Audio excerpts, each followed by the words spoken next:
وسلم تسلیما کثیرا کثیرا اما بعد۔ میرے محترم بھائی اور بہنوں، دنیا میں اللہ تعالیٰ نے دو راہیں پھیلا کر ان پر چلنے کی اللہ تعالیٰ نے ترتیبیں بتائی ہیں۔ ایک اس کا اپنا راستہ ہے جس کا نام اسلام ہے، اس پہ چلنے کی ترتیب بتائی ہے۔ ایک دوسرا راستہ ہے جس کا بنانے والا شیطان ہے۔ اللہ تعالیٰ نے شیطان کیا کرتا ہے اس کی ترتیبیں بھی بتائی ہیں۔ دونوں راستوں کے کیا کیا فوائد اور نقصان ہیں اللہ تعالیٰ نے واضح فرمائے ہیں۔ ان الدین عند اللہ الاسلام، اب اللہ پاک کی بارگاہ میں پسندیدہ طریقہ ایک ہے جس کا نام اسلام ہے۔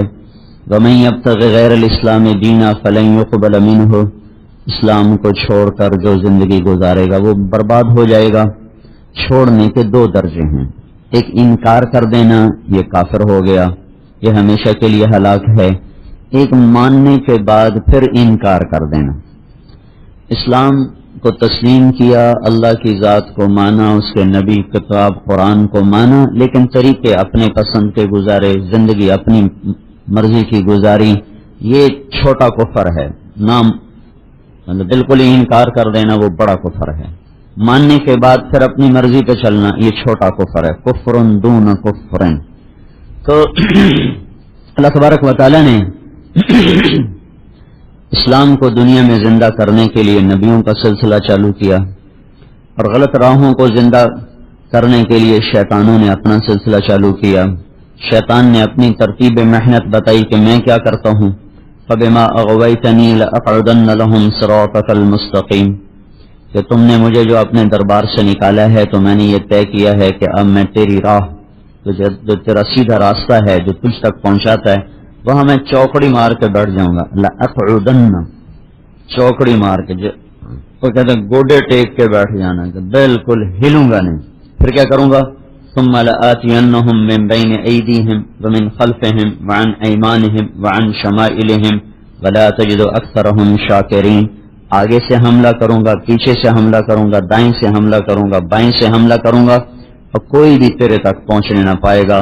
کوئی مرد عورت ہوگا جو میرے حملوں سے نکل کر تجھ تک پہنچے گا، ورنہ اکثر وہ ہوں گے جنہیں میں اپنی لپیٹ میں لے کر اپنے ساتھ انہیں جہنم میں لے جاؤں گا۔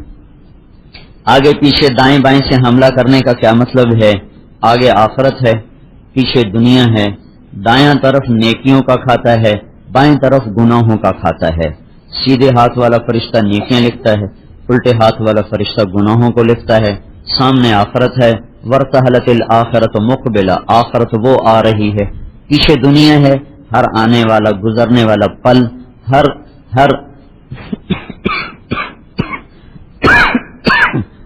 لیا جانے والا سانس وہ ہمیں آگے دھکا دے رہا ہے، دنیا کو پیچھے کر رہا ہے۔ تو دنیا پیچھے ہے، ارتحلت الدنیا مدبرہ، دنیا پیچھے آخرت آگے۔ تو وہ کہتا میں آگے سے حملہ کروں گا۔ آگے سے حملہ کرنے کا کیا مطلب ہے؟ آخرت کا انہیں منکر بنا دوں گا، آخرت ہے ہی کوئی نہیں، ہیہات لما توعدون، کچھ تو اس کا شکار ہو جائیں گے تو آخرت کے منکر ہو جائیں گے۔ اذا متنا وكنا ترابا وعظاما انا لمبعوثون، کوئی نہیں مر کے مٹی ہو گئے، کوئی نہیں اٹھنے والا۔ جو اس وار سے بچ جائیں گے اور وہ آخرت کو تسلیم کر لیں گے تو ان پر دوسرا حملہ کروں گا، وہ کیا؟ فنجعل المسلمین کالمجرمین، اس کو اللہ بتا رہا ہے۔ وہ کیا؟ ان سے کہوں گا اللہ بڑا غفور الرحیم ہے، اب ہی معاف کر دے گا، سب معاف کر دے گا، جو مرضی کرو، کوئی بات نہیں، اللہ بڑا غفور الرحیم ہے، سب معاف ہو جائے گا۔ تو یہ دوسرا وار ہوگا کہ آخرت کا انکار تو نہ کروا سکا، البتہ آخرت کے بارے میں غافل کر دیا اور جاہل کر دیا، اور جنت کے شوق نکال دیے، دوزخ کے خوف نکال دیے، اللہ کی محبتیں نکال دیں، آخرت کی فکر نکال دی۔ یہ اس کا دوسرا وار ہے۔ کچھ ادھر مارے گئے، زیادہ تو ادھر برباد ہو گئے۔ 4 ارب تو منکرین آخرت ہیں، 1 ارب جو مسلمان ہیں تو ان میں 99% پر وہ یہ وار کرنے میں کامیاب ہو گیا۔ جو آخرت کو سوچتے ہی نہیں، سوچتے تو کہتے کوئی بات نہیں، اللہ غفور الرحیم ہے، وہ معاف کر دے گا۔ تو پھر اللہ تعالیٰ اس کو سمجھانے میں لگنے لگا کہ ام نجعل المتقین کالفجار افنجعل المسلمین کالمجرمین، سنبھل کے چلو میرے بندے اور بندیوں، نیکی اور بدی برابر نہیں، اچھا اور برا برابر نہیں، تقوی والا اور فاسق اور فاجر برابر نہیں. بے پردہ عورت، پردہ دار عورت اگر ایک ہی ترازو میں تول دیے جائیں، رات کا شراب پینے والا، رات کا تہجد پڑھنے والا، ان کے ساتھ اگر ایک جیسا سلوک کر دیا جائے، چوری کرنے والا، قتل کرنے والا، ڈاکہ ڈالنے والا، جھوٹ بولنے والا اور حلال کھانے والا، پس پس کے زندگی گزارنے والا، اگر دونوں کو ایک جیسا کر دیا جائے، نمازی بے نمازی کو ایک جیسا کر دیا جائے، ماں باپ کے فرمان بردار ماں باپ کے نافرمان کو ایک جیسا بنا دیا جائے، تو پھر تو اللہ تعالیٰ کی ساری شریعت کا یہ مذاق ہے. پھر تو امام حسین کا شہید ہونا بھی بیکار تھا، ان کے معصوم بچوں کے چھریوں کا چلنا بیکار تھا. اگر اللہ نے ابن زیاد اور شمر اور حسین کو ایک جیسا سلوک کر کے دینا ہے تو پھر کربلاؤں کے قائم کرنے کی ضرورت کیا تھی؟ بڑے نادان لوگ تھے جو ایسے بچے ذبح کروا گئے، اپنی جانیں قربان کروا گئے. تو اللہ یہ بات ہمیں سمجھاتا ہے کہ آخرت کے بارے میں خبردار رہو، وہ بہت بڑی زبردست زندگی ہے. القارعۃ ما القارعۃ، تمہیں خبر نہیں کہ وہ کانوں کے پردوں کو چیر دینے والی آواز کیا ہے. الحاقۃ ما الحاقۃ، یہ سارا مضمون آخرت کو سمجھانے کے لیے. الحاقۃ ما الحاقۃ، حقیقت بڑا خوبصورت، اللہ تعالیٰ نے انداز بڑا خوبصورت. حقیقت ایک لفظ آیا، حقیقت نہ آگے نہ پیچھے، ایک لفظ آیا الحاقہ. حقیقت ایک زور سے دھماکہ ہوا جیسے حقیقت. یہ لوگ جو ہے نا بہت سے دوستوں سے سننے میں آتا ہے یہ تبلیغ والے حقائق سے منہ موڑ کے بھاگ جاتے ہیں، راہ فرار اختیار کرتے ہیں، حقائق سے منہ موڑ لیتے ہیں. حقائق سے کیا مراد ہے؟ بیوی بچے، کاروبار، روٹی پانی، پیسہ، یہ حقائق ہیں. اور آخرت وہ ذرا اندیکھا سودا ہے. تو ایک یہ سورت بڑی عجیب طرح شروع ہے، الحاقہ، اور یہاں آ کر وقت ہے، آیت ختم ہو رہی، ایک لفظ الحاقہ. حقیقت، دھماکہ ہوا تو کان کھڑے ہوئے، یہ کیا کہہ رہا ہے، یہ کیا کہہ رہا ہے؟ ہم تو 8 بازاروں کو حقیقت سمجھ رہے ہیں، لاسانی کے گھر، سونا چاندی زیور کپڑا، اور یہ کیا کہہ رہا ہے؟ حقیقت. پھر دوبارہ ملحاقہ، ملحاقہ، آیت ختم ہو گئی. کیا ہے وہ حقیقت؟ کیا ہے وہ حقیقت؟ آدمی ہمیشہ حقائق کے پیچھے چلتا ہے نا، شراب کے پیچھے تو کوئی نہیں چلتا نا. سڑک پہ جو پانی نظر آتا ہے اس کے پیچھے کوئی دوڑتا ہے؟ ریت میں جو پانی نظر آتا ہے اس کے پیچھے کوئی دوڑتا ہے؟ کوئی بھی نہیں دوڑتا. حقائق کے پیچھے ہر کوئی دوڑتا ہے. تو اللہ تعالیٰ نے عجیب بندہ الحاقہ، حقیقت، پھر ایک دم کون کھڑے ہوئے ملحاقہ. کیا ہے وہ حقیقت؟ کیا ہے وہ حقیقت؟ پھر تیسرا جملہ وما ادراک ملحاقہ، تمہیں پتہ چل بھی نہیں سکتا کہ اصل حقیقت ہے کیا.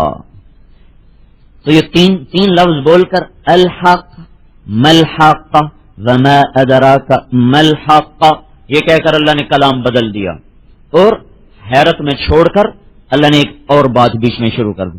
سارے سامعین کو حیرت زدہ کرنے کے بعد آنکھیں پھٹی ہوں، جیسے کوئی ادھورا جملہ کہہ کے چپ ہو جانا تو اگلا انتظار، مطلب یہ اگلی بات کب کرے گا کب کرے گا. تو توجہ بڑھتی ہے نا، توجہ بڑھتی. تو 3 جملے بول کر حقیقت، کیا ہے حقیقت، تمہیں کچھ خبر بھی ہے کیا ہے وہ حقیقت. پھر ایک دم کلام بدل گیا اور اللہ نے بیچ میں کہا کذبت ثمود وعاد بالقارعہ فاما ثمود فاہلکوا بالطاغیہ واما عاد فاہلکوا بریح صرصر عاتیہ. اللہ تعالیٰ نے یوں کہا کہ تم سے پہلے کچھ قومیں تھیں جنہوں نے میری حقیقت کو جھٹلا کر یہ سونے چاندی کو حقیقت سمجھا اور اس کے پیچھے دوڑ پڑے. تو پہلے تم ان کا حال سنو، پھر میں تمہیں بعد میں بتاؤں گا حقیقت کیا ہے. ثمود آیا، عاد آئے، ثمود آئے اور انہوں نے آخرت کے دن کا انکار کیا. کذبت ثمود وعاد بالقارعہ، ادھر ہے نا القارعۃ ما القارعہ، یہاں ہے الحاقۃ ما الحاقہ. یہ دونوں ایک چیز ہیں، ایک چیز. تو اللہ تعالیٰ نے یوں کہا کہ تم سے پہلے کچھ قومیں تھیں جنہوں نے کہا دنیا ہی تو اصل حقیقت ہے اور انہوں نے منہ موڑا. پھر کیا ہوا؟ اما ثمود فاہلکوا بالطاغیہ، سمود پر چیخ پڑی. واما عاد فاہلکوا بریح صرصر عاتیہ، قوم عاد پہ ہوا چلی اور چیخ کی جو آواز ہے نا، قوم سمود پہ فرشتے نے چیخ ماری تو ان کے کلیجے پانی ہو گئے تھے، پتے پانی ہو، کلیجے پھٹ گئے، چہرے نیلے کالے ہو گئے تھے. اور سمود پر اللہ نے ہوا کو چھوڑا تو اس میں قلا بازیاں کھاتے ہوئے. کبھی آپ نے بگولے میں دیکھا جب ہوا کا بگولا اٹھتا ہے تو کیا ہوتا ہے؟ اس میں وہ کاغذ ایسے ایسے گھوم رہے ہوتے ہیں. تو وہ قوم عاد اس میں ایسے گھوم رہی تھی، ایسے گھوم رہی تھی. 7 راتیں 8 دن یوں ہوتا رہا یوں 7 لیال و 8 ایام. تو ان کو کیا کیا؟ اما عاد فاهلكوا بريح صرصر عاتية سخر عليهم 7 ليال و8 ایام حسوما فتر القوم فيها سرعا. یہ دیکھو اونھے پڑے سر کٹ گئے دھڑ الگ ہو گئے کأنہم اعجاز نخل خاویہ جیسے کٹی ہوئی کھجور ہوتی ہے. پھر اس کے بعد ایک اور بادشاہ آیا وجاء فرعون ومن قبلہ اس کے ساتھ اور بہت سی قومیں والمؤتفقات وہ متفقات کی قوم آئی. انہوں نے کیا کیا؟ بالخاطئہ انہوں نے بھی یہی سنگین جرم دہرایا اور انہوں نے بھی اسی کے اندر دنیا کی حقائق و حقائق سمجھا. تو پھر کیا ہوا؟ فعصوا رسول ربهم پھر انہوں نے میرے حکموں کو توڑا میرے نبی کا سے منہ موڑا فاخذهم اخذة رابیہ تو میں نے انہیں زبردست طریقے کے ساتھ پکڑا. پھر انا لما طغى الماء حملناكم في الجاریہ پھر نوح کی قوم کو ہم نے کشتی پہ بٹھا کر باقیوں کو تباہ و برباد کیا. لنجعلها لكم تذکرہ تاکہ تم سمجھو کہ حقیقت کسے کہتے ہیں. وتعیھا اور یاد کریں اذن واعیہ وہ کان جو لگ کے سن رہے ہوں جو توجہ سے سنیں گے انہیں یہ بات پتہ چلے گی. کیونکہ دیکھی چیز کو جھوٹ کہا جا رہا ہے اندیکھی چیز کو سچ کہا جا رہا ہے نظر آنے والی چیز کو فریب کہا جا رہا ہے نہ نظر آنے والی کو حقیقت کہا جا رہا ہے. تو اللہ تعالیٰ کہہ رہا وہ عبرت حاصل کرے گا جس کے کان کھلے ہوں گے. اب اتنی لمبی کہانی سنا کر پھر پہلے کلام کو اس کلام سے جوڑا. الحق ملحق وما ادراک ملحق حقیقت کیا ہے؟ حقیقت کچھ خبر بھی ہے تمہیں خبر لگ بھی نہیں سکتی کیا ہے حقیقت. بیچ میں یہ کہانی کذبت ثمود وعاد بالقارعہ سے لے کر اب اللہ نے کہا فَإِذَا نُفِخَ فِي الصُّورِ نَفْخَةٌ وَاحِدَةٌ. سنو اب تمہیں حقیقت سنانے لگا ہوں. وہ ایک آواز ہوگی آواز. پھر کیا ہوگا؟ وَحُمِلَتِ الْأَرْضُ وَالْجِبَالُ یہ پہاڑ زمین اٹھ جائیں گے. فَدُكَّتَا دَكَّةً وَاحِدَةً انہیں ایک ضرب کے ساتھ زیر و زبر کر دیا جائے گا اور یہ تہ و بالا ہو جائیں. فَيَوْمَئِذٍ وَقَعَتِ الْوَاقِعَةُ اس دن وہ اصل حقیقت کھل کے سامنے آ جائے گی جس کو تم جھٹلاتے رہے. اذا وقعت الواقعہ فیومئذ وقعت الواقعہ الحاقۃ ما الحاقۃ القارعۃ ما القارعۃ وما ادراک ما یوم الدین ثم ما ادراک ما یوم الدین. ان سب نے مل کر آخرت کی زندگی کو یوں عیاں کر کے ہمارے سامنے پیش کیا کہ ایک ہیبت ناک زندگی آ رہی ہے. پھر کیا ہوگا؟ فیومئذ وقعت الواقعہ آج وہ دن آ گیا. پھر کیا ہوا؟ وانشقت السماء آسمان پھٹ گیا. وہی یومئذ واہیہ وہ پرزے ہو گیا.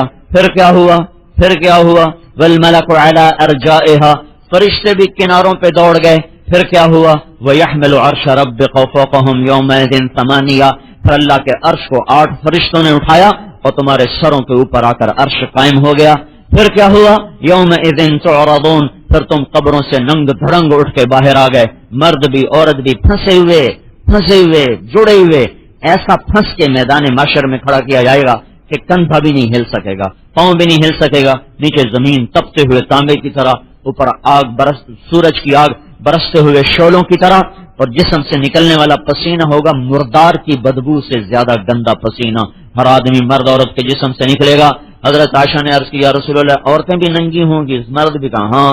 کوا فضیحتا ہائے شرمندگی ہائے بے پردگی. تو ہمارے نبی نے کہا عائشہ الامر شدید اس دن ایسا خوف کا عالم ہوگا کوئی کسی کی طرف نظر اٹھا کے دیکھ نہیں سکے. پھر کیا ہوگا؟ لا تخفى منکم خافیہ تم میں کوئی چھپنا چاہے گا چھپ نہیں سکے گا. پھر کیا ہوگا؟ این المفر کوئی بھاگنا چاہے گا بھاگ نہیں سکے گا. پھر کیا ہوگا؟ فانفذوا لا تنفذون الا بسلطان کوئی طاقت سے نکلنا چاہے گا تو طاقت سلب ہے نکل نہ سکے گا. لہذا اس دن تم اللہ کے دربار میں پکڑے جاؤ گے باندھے جاؤ گے جکڑے جاؤ گے. یوم نسیر الجبال جب پہاڑ ہٹ جائیں گے. وتر الباردہ زمین ننگی ہو جائے گی. وحشرناہم اور ہم تم سب کو جمع کر دیں گے. فلم نغادر منہم احدا ایک بھی پیچھے نہ چھوڑا جائے گا. اب کیا ہوگا؟ اب تمہارے بھائی صحف نشرت اللہ تعالیٰ فرمائے گا فائلیں کھول دو آج سب کی. یوم تبلی السرائر دنیا میں ہم پردے ڈالتے رہے آج پردے اٹھائے جائیں گے. فائل کھولو بیگم صاحب کی فائل کھولو شیخ صاحب کی فائل کھل رہی ہے بادشاہ کی وزیر کی فقیر کی مہتر و کہتر کی ادنا و اعلیٰ کی. یہ کھل گئی. وَإِذَا الصُّحُفُ نُشِرَتْ فائلیں کھل گئیں ورق الٹے گئے. کہا گیا اقرأ کتابک پڑھو پڑھو پڑھو تمہاری ہے کسی اور کی ہے؟ کہے گا ما لہذا الکتاب لا یغادر صغیرۃ ولا کبیرۃ الا احصاها. ہائے ہائے ہائے، سب کچھ بیچ میں آ گیا، کوئی چیز بھی نہ چھپ سکی، نہ خلوت کی، نہ جلوت کی، نہ اندھیرے کی، نہ اجالے کی، نہ دن کی، نہ رات کی. اب کھول دو، اڑاؤ، اڑائے گئے. کسی کے سیدھے ہاتھ میں آیا فَأَمَّا مَنْ أُوتِيَ كِتَابَهُ بِيَمِينِهِ، تو ایک دم زور سے اس نے نعرہ لگایا، ہاں. وہ نعرہ لگائے گا ہاں، اس نعرے کو قرآن نے لفظ بنا دیا، کہے گا ہاں اقرؤوا کتابیہ. آؤ بھائی لوگوں، دیکھو میرا پیپر ہے، میرا پیپر دیکھو، میرا پیپر دیکھو. اب یہ کیا ہوا کہ میں پاس ہو گیا، میں پاس ہو گیا، میں پاس ہو گئی، پاس ہو گئی، نمبر مل گئے پورے کے پورے. کیسے نمبر مل گئے؟ کَإِنِّي ظَنَنْتُ أَنِّي مُلَاقٍ حِسَابِيَّ، مجھے پتا تھا اللہ نے میرا حساب لینا ہے. میں تیاری میں لگی رہی، میں کوشش میں لگی رہی، میں کوشش میں لگا رہا.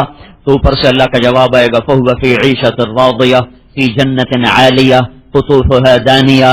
اسے اعلیٰ زندگی مبارک ہو، اسے جنت مبارک ہو، اسے عالی شان گھر مبارک ہو. اے میرے بندو، کلو وشربو، کھاؤ اور پیو، ہنیا، مزے کے ساتھ. کھاؤ گے پخانا نہیں، پیو گے پیشاب نہیں، رہو گے موت نہیں. اور زندگی ہے اور پیچھے اس کے موت کا تعاقب نہیں ہے.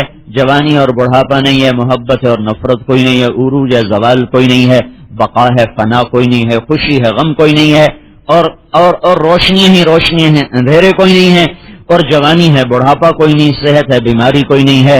ہاں ہر دم عروج ہے، کبھی آپس میں لڑائی نفرت جھگڑا. ہنی ان، یہ سب کچھ ہنی ان ہے. یہ کیوں کیا میرے مولا تو نے کہا بما اسلفتم فی الایام الخالیہ، جو تم نے فیصلہ آباد کی زندگی میں مجھے راضی کیا، آج ہم نے تمہیں راضی کر دیا. چلو تم میزبان ہو اور تم مہمان ہو، ہم میزبان ہیں. تتنزل علیہم الملائکہ، فرشتے اترے. اللہ تخافوا، خوف نہ کرو، ولا تحزنوا، غم نہ کھاؤ، وابشروا بالجنہ، جنت کی بشارت ہو، التی کنتم توعدون، جس کا وعدہ کیا گیا. وَلَكُمْ فِيهَا مَا تَشْتَهِي أَنفُسُكُمْ، جو چاہو گے ملے گا. وَلَكُمْ فِيهَا مَا تَدَّعُونَ، جو دعویٰ کرو گے ملے گا. نُزُلًا مِّن غَفُورٍ رَحِيمٍ، یہ ایک لفظ ہے بڑا عجیب سا، نزل من غفور الرحیم. وَلَكُمْ فِيهَا مَا تَشْتَهِي أَنفُسُكُمْ، جو تم چاہو گے، اور ما تدعون، جو تم تمنا کرو گے، یہ سب کچھ پورا کر دیا جائے گا. نزلن، نزل کسے کہتے ہیں؟ آپ کے گھر میں مہمان جب آتا ہے، دعوت کا اہتمام ہے اور کھانے پر دعوت ہے، ولیمے پر دعوت ہے، مہمان آ گئے تو آتے ہی آپ پہلے کوئی ٹھنڈا پانی پیش کرتے ہو. گرمی ہے تو ٹھنڈا پانی، کوئی شربت، کوئی بوتل، اور کوئی سکنجبین، کوئی دودھ سوڈا. سردیاں ہیں تو کوئی سوپ پیش کیا جاتا ہے، چائے پیش کی جاتی ہے. عربوں میں چلے جاؤ تو وہاں اصل یہ بات سمجھ میں آتی، وہاں کھانا بڑی دیر سے آتا ہے. پہلے سینکڑوں چیزیں چھوٹی آتی رہتی ہیں. وہ کبھی قہوہ آ گیا، کبھی کھجور آ گئی، کبھی روز چائے آ گئی، اور کبھی کچھ آ گیا، کبھی کچھ آ گیا. آخر میں جا کے دسترخوان آتا ہے. یہ جو ابتدائی چیزیں نا، ابتدائی چیزیں، چائے اور قہوہ اور کھجور اور بوتل اور شربت اور سکنجبین اور دودھ سوڈا، اس کو عربی زبان میں کہتے ہیں نزل. ہذا نزل، یہ جی ریفریشمنٹ ہے، ریفریشمنٹ. کھانا بھی آ رہا ہے، یہ تو ایسی ذرا پہلے کا نا، ذرا منہ ہلانے کے لیے ریفریشمنٹ ہے. تو ذرا غور کرو. اللہ کہہ رہا وَلَكُمْ فِيهَا مَا تَشْتَهِي أَنفُسُكُمْ وَلَكُمْ فِيهَا مَا تَدَّعُونَ، جو چاہو گے، جو تمنا کرو گے، سب پاؤ گے. یہ تو ہے تمہارا نزل. تو مہمان نوازی کیا ہوگی اللہ تعالیٰ کی؟ یہ تو نزل ہے، نزل، ریفریشمنٹ. وہ شروع کی چائے پانی ہے، چائے پانی. تو جب اللہ اپنی ضیافت کا در کھولے گا، یہ تو ریفریشمنٹ کا حال ہے کہ جو چاہا ملا، جو تمنا کی ملا، جو سوچا وہ ملا، جو مانگا وہ ملا. جب اس کا نام اللہ تعالیٰ کہہ رہا ہے نزل، ابتدائی ریفریشمنٹ، تو جب اللہ ضیافت کے در کھولے گا تو اپنی کیا کیا کیا کیا قدرتوں کا اظہار فرما کے تمہیں راضی کر دے گا. ہنیئا بما اسلفتم فی الایام الخالیہ. اور کیا ہوگا؟ وَأَمَّا مَنْ أُوتِیَ كِتَابَهُ بِشِمَالِهِ، کسی کو الٹے ہاتھ میں کتاب آئی، اس کی چیخ نکلے گی، یا لیتنی لم اوت کتابیہ، ہائے میں مر گئی، ہائے میں لٹ گئی، ہائے میں برباد ہو گئی، اور میرا کچھ کر لو، میرا کچھ کر لو. وہ کتاب میرے الٹے ہاتھ میں آ گئی، کتاب میرے الٹے ہاتھ میں آ گئی. وَلَمْ أَدْرِ مَا حِسَابِيَهْ، مجھے کیا خبر تھی کہ ایسے حساب ہو جائے گا. یا لیتہا كانت القاضیہ، ارے موت تو کہاں مر گئی، آ جا مجھے مار دے، ارے تو نے مجھے مار کیوں نہ دیا، مجھے اٹھا کیوں دیا، من بعثنا من مرقدنا، ہمیں کیوں اٹھا دیا، موت ہی بہتر تھی، ما اغنا عنی مالیا، نہ پیسہ کام آیا، ہلک عنی سلطانیہ، نہ دولت کام آئی۔ ایک تو یہ اس کا ہے رونا دھونا، اوپر سے اللہ کی ادھر کیا تھا، ادھر اللہ نے کیا کہا تھا، فَهُوَ فِي عِيشَةٍ رَاضِيَةٍ فِي جَنَّةٍ عَالِيَةٍ، ادھر اللہ نے کیا کہا، خُذُوهُ پکڑو، فَغُلُّوهُ جکڑو، ثُمَّ الْجَحِيمَ صَلُّوهُ پھر سے جہنم کی آگ میں بھونو، ثُمَّ فِي سِلْسِلَةٍ ذَرْعُهَا 70 ذِرَاعًا فَاسْلُكُوهُ پھر سے زنجیروں میں پرو دیا جائے۔ جب اللہ تعالیٰ کہیں گے نا خُذُوهُ پکڑو، تو مردوں کو فرشتے یہاں سے پکڑیں گے، جبڑے میں ہاتھ ڈالیں گے، نیچے والا جبڑا یہاں سے پکڑ کر جو کھینچیں گے نا سارا جبڑا باہر نکل جائے، اور کسی عورت کے بارے میں حکم ہوگا تو اس کو سر کی چوٹیوں سے پکڑیں اور ایسے جھٹکا دیں گے، وہ گھسٹتی ہوئی وہ جائے گی، وہ کہے گی رحم کرو رحم کرو، مرد کہیں گے رحم رحم، تو فرشتے کہیں گے تم پر رحمان نے رحم نہیں کیا، ہم کہاں سے رحم کر سکتے۔ تو میرے بھائی اور بہنوں، اللہ تعالیٰ حقیقت بتا رہا، حقیقت کیا ہے، حقائق کیا ہیں، اصل حقیقت آخرت، اصل حقیقت جنت اور جہنم، اصل حقیقت اللہ کی ذات ہے، ابدی باقی دائمی سرمدی۔ دو راستے بتائے ہیں، ایک اسلام کا راستہ ہے، ایک شیطان کا راستہ ہے، وہ حملہ بتا رہا ہے آخرت کے بارے میں بے خبر کر دوں گا، اگر آخرت کے بارے میں چوک گیا ثم من بین ایدیہم ومن خلفہم پیچھے سے وار کروں گا، پیچھے سے وار کیا ہے، دنیا کے بارے میں کیا کروں گا، دنیا کا عاشق بنا دوں گا، دنیا کا دیوانہ بنا دوں گا، دنیا کا پاگل کر دوں گا، کپڑوں کی دوڑ، زیور کی دوڑ، میک اپ کی دوڑ۔ ایک جگہ میں لاہور میں ہمارے دوست فوت ہو گئے تو میں پہلی دفعہ اس علاقے میں گیا تو ایک جگہ سے گزرا تو ایک بڑا بورڈ لگا ہوا تھا لڑکی لڑکے کی ایسی فوج سی تصویر، تو مجھے ساتھی نے بتایا کہ یہ ایک میک اپ کرنے کا وہ ہے، کیا بیوٹی پارلر ہے، یہاں 15,000 روپیہ لیتے ہیں صرف میک اپ کرنے کا، صرف اس کو سرخی پاؤڈر لگانے کا 15,000 روپیہ لیا جاتا ہے۔ یہ دوڑ لگا دی، وہ عورت سے ننگی ہو جائے، وہ بازاروں میں سچ سے جھوٹ میں چلا جائے، ناپ تول میں کمی ہو جائے اور گالی گلوچ پر زندگی آ جائے، کوئی پرواہ نہیں، دنیا میں پاگل کر دوں گا۔ پیچھے سے حملہ کیا ہے، دنیا کے بارے میں پاگل کر دینا، دنیا کا دیوانہ بنا دینا، دنیا کا متوالا بنا دینا۔ دائیں طرف سے حملہ کرنے کا کیا مطلب ہے کہ نیکیوں کا شوق نکال دوں گا، اگر نیکیاں کرنے والا بن گیا تو اس میں ریا ڈال دوں گا، تکبر ڈال دوں گا، عجب ڈال دوں گا۔ اور بائیں طرف سے حملہ کرنے کا کیا مطلب ہے کہ میں ان کو گناہوں میں لذتیں دکھا دوں گا، گناہوں میں شہوتیں دکھا دوں گا، غیبت میں چسکا دکھا دوں گا، ذکر میں زبان بند ہو جائے گی، غیبت میں چغلی میں زبان چلے گی، گالم گلوچ میں گناہوں میں لذتیں ملیں گی، نیکیوں میں لذتیں نہیں ملیں گی۔ چار طرف سے حملہ کرنے کے بعد وہ کہتا ہے پھر تو دیکھ ہی لے گا کہ کون کون تیرے پاس آئے گا، کوئی ہوگا جو تجھ تک پہنچے گا، باقی سب میرے حوالے، سب میرے ذمے ہو جائیں گے، میرے کھاتے میں جا پڑیں گے۔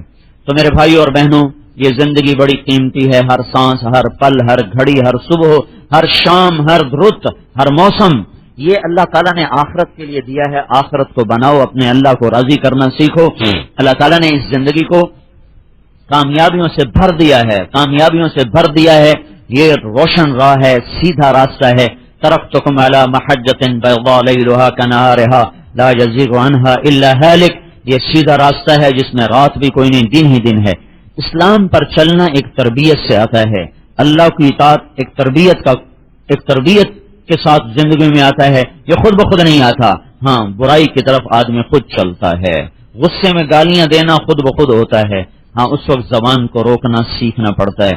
غیبت کی طرف زبان خود چلتی ہے، اس کو غیبت سے روکنا سیکھنا پڑتا ہے۔ گانے کی طرف کان خود چلتے ہیں، اسے قرآن پہ لانا پڑتا ہے۔ اور سونے کی طرف طبیعت خود چلتی ہے، اسے بستر سے اٹھا کے مصلے پہ کھڑا کرنا، زور لگانا پڑتا ہے۔ بخل انسان کی فطرت میں خود پیدا ہوتا ہے، سخاوت اسے سکھانی پڑتی ہے، حرص خود پیدا ہوتا ہے، ایثار اسے سکھانا پڑتا ہے۔ تو اسلام ایک زندگی ہے جس کو سیکھا جاتا ہے، جس کے سیکھنے کے لیے اللہ تعالیٰ نے 1.25 لاکھ نبیوں کو بھیجا، 1,24,000 نبی آئے۔ پھر اللہ تعالیٰ نے اسے حضرت محمد صلی اللہ تعالی علیہ وسلم کی ذات گرامی پر آ کر مکمل کر دیا، کامل کر دیا، اکمل کر دیا، اور اللہ تعالیٰ نے کہا الیوم اکملت لکم دینکم واتممت علیکم نعمتی ورضیت لکم الاسلام دینا، ہم نے تمہارے لیے اسلام کو مکمل کر دیا ہے، کامل کر دیا ہے، اکمل کر دیا ہے، اب یہ قیامت تک کے لیے نجات کا راستہ ہے، اس کے سوا جو جہاں سے آئے گا وہ ہلاک ہو جائے گا، برباد ہو جائے گا۔ دین جو زندگی میں آتا ہے یہ پیسے سے، حکومت کی طاقت سے نہیں آتا، حکومت کے ڈنڈے سے اسلام نہیں آتا۔ حکومت چلو نماز پر دکانیں بند کرا دے گی تو اندر عورتوں کو نماز کون پڑھائے گا؟ اور حکومت نے روزے کے میں ہوٹل بند کر دیے تو اندر کھانا کھانے والوں کو کون روکے گا؟ اور حکومت نے باہر تو اسلام نافذ کر دیا، اندر ماں کی خدمت کون سے سپاہی آ کے کرائیں گے؟ باپ کا ادب کون کروائے گا؟ بیوی سے حسن سلوک کون سکھائے گا؟ بچوں کی تربیت کون سکھائے گا؟ زبان پہ سچ کون لائے گا؟ راتوں کو کون رونے والا بنائے گا؟ تنہائی میں اللہ کو یاد کرنے والا کون بنائے گا؟ سراسر اسلام اندر سے چلتا ہے، باہر کی طاقت سے نہیں چلتا۔ پنکھے کا تار کاٹ دو، اب اس کی منت کرو پھر بھی نہیں چلے گا، ڈنڈے دکھاؤ پھر بھی نہیں چلے گا، جوتے مارو پھر بھی نہیں چلے گا، کیونکہ تم نے اس کی روح کو ختم کر دیا ہے۔ اس کے تار کو جوڑ دو پھر تمہارے اشارے سے چلے گا، بٹن دباؤ گے چلے گا، بٹن دباؤ گے بند ہو جائے گا۔ جب دل کا تار اللہ سے جڑ جاتا ہے تو سارا وجود اسلام میں ڈھل جاتا ہے۔ جب دل کا تار اللہ سے کٹ جاتا ہے تو کوئی دنیا کی حکومت اس معاشرے کو اسلام پہ نہیں لا سکتی۔ ان کو دین پہ لانے کے لیے اللہ تعالیٰ نے ایک نظام، ایک ترتیب کو بتایا ہے جو ہر مسلمان کرے گا تب جا کر دین دنیا میں آئے گا۔ اس لیے اللہ تعالیٰ نے جب اپنے نبی کو پیش کیا دھن دولت پیش کیا تو انکار کر دیا، اور جب قوم نے پیش کیا انکار کر دیا کہ نہیں مجھے نہیں چاہیے۔ اللہ تعالیٰ نے پیش کیا، اب صفا پہاڑی پر کھڑے تھے تو آپ نے کہا جبریل آج تو آل رسول کے گھر میں ایک مٹھی جو نہیں پکانے کے لیے، ایک مٹھی آٹا نہیں پکانے کے لیے۔ تو ایک دم ایک دھماکہ ہوا اور اسرافیل علیہ السلام نازل ہوئے، ان کے ہاتھ میں تھال تھا اور وہ ریشمی رومال سے ڈھکا ہوا تھا۔ تو آپ نے آ کر عرض کی یا رسول اللہ ان ربک سمع کلامک وبعثنی الیک میں مفاتیح خزائن الارض، آپ کے رب نے آپ کی بات کو سنا ہے اور مجھے آپ کی خدمت میں ساری کائنات کے خزانوں کی چابیاں دے کر بھیجا ہے، اور مجھے کہا ہے کہ میں آپ کی خدمت میں پیش کروں کہ ان اسیر معک جبال تہامہ ذهبا وفضة وزمردا ویاقوتا، فعلت، مجھے حکم دیا گیا ہے کہ عرب کے سارے پہاڑ سونا چاندی زمرد یاقوت بنا کے آپ کے ساتھ چلا دیے جائیں۔ اپنی جگہ نہیں کھڑے رہیں گے، آپ کے ساتھ ساتھ چلیں گے، جدھر آپ چلیں گے سونے چاندی کے پہاڑ آپ کے دائیں بائیں سفر کریں گے۔ عبدا رسولہ اور ملکا رسولہ، اب آپ ارشاد فرمائیں آپ کو بادشاہی چاہیے یا غلامی چاہیے؟ تو آپ نے فوراً فرمایا بل عبدا رسولہ، نہیں مجھے غلامی چاہیے، مجھے بادشاہی نہیں چاہیے۔ اس کے بعد ساری زندگی کبھی آپ نے ٹیک لگا کے روٹی نہ کھائی، چوکڑی مار کے کبھی کھانا نہ کھایا، کبھی بھی۔ ایک دفعہ اما عائشہ نے سامنے کھانا رکھا، طبیعت کچھ ناساز تھی کہ یا رسول اللہ آپ ٹیک لگا لیں، تو آپ نے بیٹھے بیٹھے سر زمین پہ رکھ دیا سجدے کی حالت میں، کہا نہیں عائشہ میں غلام ہوں، میں غلاموں کی طرح کھاؤں گا، میں نہیں ٹیک لگا کے کھاؤں گا، میں نے اللہ سے غلامی کو چاہا تھا، میں اللہ کو غلام بن کے دکھاؤں گا۔ تو کیا بتایا کہ پیسے سے دین نہیں آتا۔ پھر قوم کٹھی ہوئی، وہ اس کو روکو، اس نے تو ہمارا ناک کا بند کر دیا ہے، ہم کیا کریں؟ تو عتبہ بن ربیعہ ان کا تم جانتے ہو میں سب سے زیادہ سمجھدار بھی ہوں اور شعر و سحر کو جانتا بھی ہوں، حسب نسب بھی جانتا ہوں، میں جا کے محمد سے بات کرتا ہوں۔ ٹھیک ہے عتبہ تم ہی جا کے بات کرو۔ تو عتبہ آیا، ہمارے نبی پاک صلی اللہ تعالی وسلم اس وقت تشریف فرما کے حرم میں ان کے پاس آ کر بیٹھ گیا، تو کہنے لگا محمد تم اچھے ہو کہ تیرا باپ؟ آپ خاموش رہے۔ کہ تم اچھے ہو تیرا دادا؟ آپ خاموش رہے۔ انت خیر ام عبداللہ؟ فسکت۔ انت خیر ام عبد المطلب؟ فسکت۔ اس سے یہ ثابت ہوا کہ اعتراض کا جواب نہیں دینا چاہیے، چپ ہو جانا چاہیے، سوال کا جواب دینا چاہیے، اعتراض کا جواب نہیں دینا چاہیے، کیونکہ اعتراض کرنے والا سمجھنے کے لیے بات نہیں کر رہا ہوتا، وہ الجھانے کے لیے بات کر رہا ہوتا ہے۔ اس لیے ہم کہتے ہیں بھائی الجھو نہیں، مناظرہ نہ کرو، جھگڑو مت، چپ ہو جاؤ، چپ ہونے سے بھی بڑے کام بن جاتے ہیں۔ پھر وہ کہنے لگا مجھے یہ بتا، فرقت دیننا شتمت آلہتنا وعبت دیننا وفرقت بیننا، تو نے یہ کیا کر دیا؟ تو نے ہمارا دین برباد کیا، باپ دادے کو تم نے گمراہ کہا اور بھائی کو سے تو نے جدا کر دیا، تو اس سے کیا چاہتا ہے؟ بادشاہی چاہتا ہے؟ انما ان کنت تريد به ملکا ملکناک علی رؤوسنا، اگر تو بادشاہی چاہتا ہے تو ہم تجھے بادشاہ بناتے ہیں۔ ان کنت تريد به الشرف، اگر تو چودراہٹ چاہتا ہے تو لا نقطع امرا دونک، تیرے بغیر کوئی مشورے سے کام نہیں کریں گے. ان کنت ترید بہ الباء، اگر تجھے اس سے عورتوں کی خواہش ہے، جمعنا لک نساء قریش فاختر ای نساء قریش فلنزوجک عشرہ، ہم تیرے سامنے عرب کی عورتیں کھڑی کر دیتے ہیں، جتنی پر تو ہاتھ رکھے گا یہ میری ساری تیرے نکاح میں دے دیں گے. ان کنت ترید بہ المال جمعنا لک اموالنا حتی تکون اغنى قریش مالا، اور اگر سب کچھ سے تو پیسے چاہتا ہے تو ہم تیرے سامنے سونے چاندی کے ڈھیر لگا دیتے ہیں، تو بول تو چاہتا کیا ہے. 4 چیزوں سے باطل چلتا ہے، اسلام نہیں. حکومت، کرسی، حکومت، عہدے، پیسہ، عورت، یہ 4 چیزیں کفر کے پھیلنے کا ذریعہ ہیں. جب بھی باطل آئے گا 4، حکومت کے راستے سے، عہدوں کے راستے سے، عورت سے مراد بری عورت، نیک عورت، بری عورت کے راستے سے، اور پیسے کے راستے سے. تو جب آپ سن رہے تھے پھر آپ نے کہا فرخت ابو الولید، ابو الولید کچھ اور بھی کہنا چاہتے ہو؟ کیا نہیں، بس میری بات پوری ہو گئی تو میں تمہیں اپنی سناؤں تو سنو. تو آپ نے کہا بسم اللہ الرحمن الرحیم، حامیم تنزیل من الرحمن الرحیم، کتاب فصلت آیاتہ قرآنا عربیا لقوم يعلمون بشيرا ونذيرا فأعرض أكثرهم فهم لا يسمعون وقالوا قلوبنا في أكنة مما تدعونا إليه ففي آذاننا وقر ومن بيننا وبينك حجاب فاعمل إننا عاملون قل إنما أنا بشر مثلكم يوحى إلي أنما إلهكم إله واحد فاستقيموا إليه واستغفروه وويل للمشركين الذين لا يؤتون الزكاة وهم بالآخرة هم كافرون قل أئنكم إن الذين آمنوا وعملوا الصالحات لهم أجر غير ممنون قل أئنكم لتكفرون بالذي خلق الأرض في يومين وتجعلون له أندادا ذلك رب العالمين. اتبا کا رنگ بدل رہا تھا اور ایسے ایسے کانپ رہا تھا، ایسے وہ دونوں ہاتھ نا ایسے پیچھے کر کے دونوں ہاتھ یوں بیٹھا تھا یوں، اور آپ پڑھ رہے تو ایسے ایسے ہو رہا تھا، ایسے ایسے ہو رہا تھا. قل أئنكم لتكفرون بالذي خلق الأرض في يومين وتجعلون له أندادا ذلك رب العالمين وجعل فيها رواسي من فوقها وبارك فيها وقدر فيها أقواتها في 4 أيام سواء للسائلين ثم استوى إلى السماء وهي دخان فقال لها وللأرض ائتيا طوعا كرها قالتا أتينا طائعين فقضاهن 7 سماوات في يومين فأوحى في كل سماء أمرها وزينا السماء الدنيا بمصابيح وحفظا ذلك تقدير العزيز العليم فإن أعرضوا فقل أنذرتكم صاعقة مثل صاعقة عاد وثمود.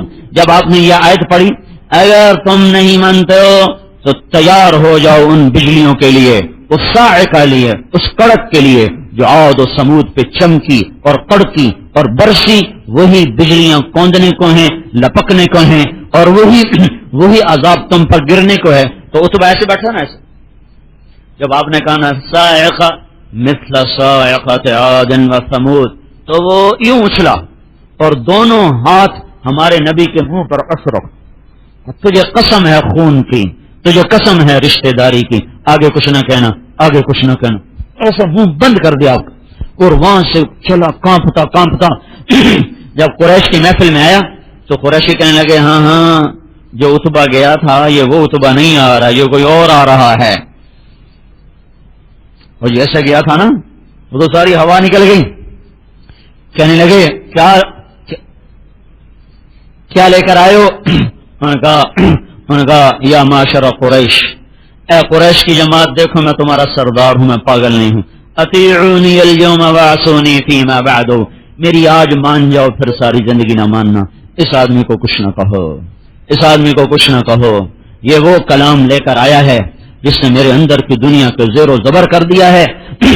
نہ وہ شعر تھا، نہ وہ سحر تھا، نہ وہ کہانت تھی. اور میں تمہیں کیا بتاؤں، وہ تمہیں عاد و سمود کی بجلیوں سے ڈرا رہا ہے. اور تمہیں پتا ہے آج تک محمد نے کبھی جھوٹ نہیں بولا. مجھے ڈر ہے کہ وہ بجلیاں تم پہ کڑک نہ جائیں. وہ کہنے کہ تم پر بھی اس کا جادو چل گیا، تم پر بھی اس کا جادو چل گیا. اور یہ جادو نہیں ہے، یہ جادو نہیں ہے، یہ کوئی اور حقائق ہیں. تو ہمارے نبی نے مال کو رد کیا، عورت کی پیشکش کو ٹھکرایا، حکومت کی پیشکش کو ٹھکرایا، عہدے کی پیشکش کو ٹھکرایا، اور ہمیں ایک دستور بتایا کہ دنیا میں اسلام کے آنے کا راستہ نہ حکومت ہے، نہ عہدہ ہے، نہ مال ہے، نہ عورت ہے، تو کہاں سے چلے گا؟ اسلام کیسے آئے گا؟ زندگی میں کیسے آئے گا؟ تو اسلام ایک محنت ہے جو ہر انسان کو کرنا ہوگی. ماں کی گود سے اس کی ابتدا ہے. اس لیے اللہ تعالیٰ نے اسلامی معاشرے میں ایک عجیب نظام چلایا ہے. عورت کو اللہ نے گھر بٹھایا ہے، مرد کو اللہ نے باہر چلایا ہے. اللہ تعالیٰ نے عورت کے لیے کمانے کو روک دیا، نہیں تم نہیں کما سکتے ہو، گھر بیٹھو. کیوں؟ کہ تمہارا خامن کما کے کھلائے گا. مہر کا رکھا گیا، اگر مہر نہ ہو تو نکاح نہیں ہوتا. مہر ایک ایسی شرط ہے کہ اس کے بغیر نکاح، گواہ بھی موجود، وکیل بھی موجود اور نکاح خام بھی موجود، ایجاب بھی قبول بھی، اور مہر کوئی نہیں تو نکاح نہیں ہوا. مہر رکھو بھائی، کتنا رکھو؟ 500 رکھو، 5 کروڑ رکھو، 500 یا 5 کروڑ کسی. اللہ تبارک و تعالی نے عورت کو گھر بٹھایا ہے، مہر مقرر کیا. مہر کیا چیز ہے؟ یہ کسی کی بیٹی کی قیمت نہیں ہے، بلکہ یہ ایک علامتی چیز ہے، ایک علامت ہے اس بات کی کہ مرتے دم تک جب تک یہ نکاح باقی ہے یہ مرد اس عورت پہ خرچ کرے گا اور اس کا سارا خرچہ یہ اٹھائے گا. ورنہ ساری زمین سونا بنا دو تو کسی کی بیٹی کی قیمت نہیں بن سکتی. یہ قیمت نہیں ہے بلکہ یہ ایک علامت ہے، یہ ایک نشانی ہے کہ اس کا سارا خرچہ تیرے ذمے ہے. پھر عربوں میں دستور نہیں تھا بیٹیوں کو جائیداد میں حصہ دینے کا. آج کل ہمارے ہاں بھی چونکہ یہ معاشرہ ہندو سے مسلمان ہوا ہے، ہندوؤں میں بھی بیٹی کے لیے کوئی جائیداد نہیں، صرف جہیز ہوتا ہے. عرب میں بھی چونکہ عورت انتہائی پسماندہ چیز تھی اور انتہائی حقیر چیز تھی، زندہ درگور کر دینا اور ان کو زندہ دفن کر دینا. تو اللہ تبارک و تعالی نے ان کا جائیداد میں حصہ رکھا اور للذکر مثل حظ الانثیین کے ساتھ اللہ تبارک و تعالی نے مرد کا حصہ بعد میں بتایا، عورت کا حصہ پہلے بتایا. حالانکہ ہونا تھا کہ للانثی مثل حظ نصف حظ الذکر، ایک لڑکی کو دو جتنا ایک لڑکے کو دیا جاتا ہے اس کا آدھا. لیکن اللہ تعالیٰ نے ایک ترتیب اس طرح بتائی کہ جتنا 2 لڑکیوں کو دیا جاتا ہے اتنا ایک لڑکے کو دیا جائے. اس میں لڑکی کے حق کو پہلے بتایا اور بیٹے کے حق کو بعد میں بتایا گیا. پھر جب میاں بیوی کے حقوق میں اللہ تعالیٰ نے عورت کا حق پہلے بتایا، خامند کا حق بعد میں بتایا. وَلَهُنَّ مِثْلُ الَّذِي عَلَيْهِنَّ بِالْمَعْرُوفِ، ان عورتوں کا تم پر حق ہے جیسے کہ تمہارا ان عورتوں پر حق ہے. ان عورتوں کا تم پر حق ہے جیسے کہ تمہارا عورتوں پر حق ہے. تو اللہ تعالیٰ نے عورت کا حق پہلے اس لیے بتایا کہ عام طور پر چونکہ مرد حاوی ہوتا ہے تو زیادتی اس کی طرف سے ہوتی ہے اور سختی اس کی طرف سے ہوتی ہے. طلاق کا حق بھی خامند کو حاصل ہے، تو 4 شادیاں کرنے کی بھی اس کو اللہ تعالیٰ نے اجازت دی ہے. تو عام طور پر بہت کم لوگ ہیں جو اپنی بیویوں کے ساتھ صحیح سلوک کر پائیں یا ان کو شریعت کے پیمانے کے مطابق لے کے چل سکیں. ورنہ رواج میں ہر کوئی چل رہا ہے، رواج میں. اور رواج تو آج کا بڑا ظالم ہے. نہ بیوی کو پتا ہے اپنی حد کا، نہ خامند کو پتا ہے، نہ ساس کو پتا ہے، نہ سسر کو پتا ہے. تو عجیب و غریب سا معاشرہ وجود میں آیا ہوا ہے. وہ خامند جو اپنی بیوی سے کہتا میرے ماں باپ کی تو نے 100% خدمت کرنی، اپنی بیوی کے ماں باپ کو ذلیل کرتا ہے اور اپنے ماں باپ کی پوری عزت مانگتا ہے. میری ماں کی بھی خدمت کر، میرے باپ کی بھی خدمت کر، ان کے سامنے چوں نہ کر، چرا نہ کر. حالانکہ خدمت تو بیٹے کے ذمے ہے، بیوی کے ذمے اس کے ماں باپ کی خدمت کوئی نہیں، ان سے پوری خدمت کرواتا ہے. اور بیوی کے ماں باپ کو ذلیل نظروں سے دیکھتا ہے، گھٹیا نظروں سے دیکھتا ہے، کبھی کوئی بکتا ہے، کبھی کچھ بکتا ہے، کبھی کچھ بکتا ہے. تو ایک بڑا ان بیلنس ہے. احسان دانش ایک بڑا شاعر گزرا ہے، میری ایک بد ذوقی کہہ لو یا جو کہہ لو، تھوڑا سا ذوق اس طرف کا ہے تو میں اپنے فارغ وقتوں میں اس قسم کا پڑھتا رہتا ہوں. تو احسان دانش نے ایک اپنی سوانح لکھی ہے، جہان دانش. وہ لکھتا جب میری ماں بیمار ہوئی تو میں نے اپنی بیوی کو اس کے قریب نہیں آنے دیا. میں نے کہا نہیں نہیں نہیں نہیں نہیں، یہ دولت صرف میرے لیے ہے، تو اس میں شریک نہیں ہو سکتی. تو مرتے دم تک میں اپنی ماں کا نوکر بن کے جیا اور وہ اس کا پیشاب خطا ہو جاتا تھا بستر پر ہی. تو سردیوں میں تہجد میں اٹھتا تھا اور میرے گھر سے 2 میل دور نہر تھی، تو میں 2 میل جاتا اور اپنی ماں کے بستر کو دھو کر جب میں واپس آتا تھا تو کبھی ایسا نہیں ہوا کہ سورج کو میں نے سامنے دیکھا. ہمیشہ سورج میری پشت سے نکلتا تھا، میں اتنی جلدی سارا کام کر کے آتا. اور گرمیوں میں تاکہ کوئی دیکھے نہ، اس لیے تاکہ کوئی دیکھے نہ. جب گرمی آتی تو این دوپہر جب سب سو رہے ہوتے، کام ٹھنڈا ہوتا اور سر پر سورج آگ برساتا، تو میں اپنی ماں کا بستر لے جاتا اور جا کر اسے نہر میں دھوتا، دھو کر اسے لا کر اس کے نیچے بچھاتا کہ میں نے اپنی بیوی کو اپنے قریب نہیں آنے، اپنی ماں کے قریب نہیں آنے دیا کہ یہ میرا حق ہے، یہ تیرا نہیں ہے۔ ابھی ایسے بدھو ہیں کہ وہ میری ماں نے تو چوں ہی کی تھی تو بس میں تیرا یہ کر دینا ہے، میں تیرا وہ کر دینا ہے۔ تو پہلے خود تو اپنی ماں کا ادب کر، پھر اوروں سے بھی ادب کروا۔ تو ایک بڑا انبیلنس سا کام ہوا ہے۔ کاش کے لوگ شریعت کو، یہ معاشرت کے احکام پڑھ لیتے، شادی سے پہلے شادی کے احکام پڑھتے، لڑکی بھی پڑھتی، لڑکا بھی پڑھتا۔ ایک عورت آ گئی، یا رسول، صحابہ میں دستور ہے، رواج ہے، ایک عورت ہے، یا رسول اللہ میری شادی ہونے لگی ہے تو میرے خامن کا میرے اوپر کیا حق ہے؟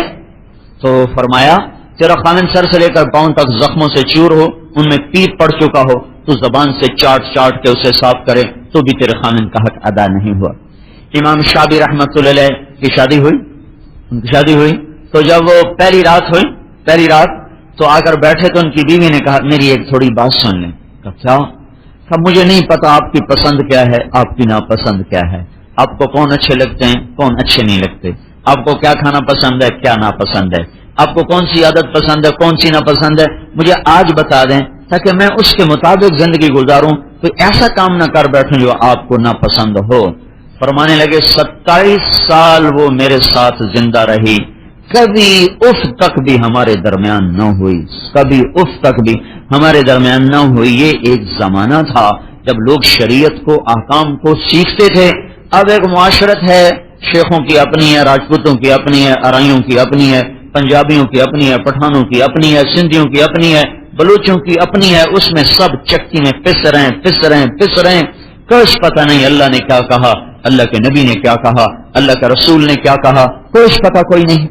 اور یہ اتنا عظیم الشان عمل ہے کہ جب ترازو تولا جائے گا اور ہماری نیکیاں بدیاں تولی جائیں گی تو سب سے پہلے جو چیز تولنے کے لیے اللہ تعالیٰ رکھوائے گا نا، سن رہے ہو، سب سے پہلی چیز جو ترازو میں رکھی جائے گی، اللہ تعالیٰ فرمائے گا دیکھو بیوی بچوں سے کیا سلوک کرتا تھا، پہلے وہ تولا جائے، سب سے پہلے اس کا بیوی اور بچوں سے سلوک تولا جائے گا۔ تو اللہ تعالیٰ نے عورت کو گھر میں پابند کیا اور مرد کے ذمے لگائے اس کو خرچہ دو۔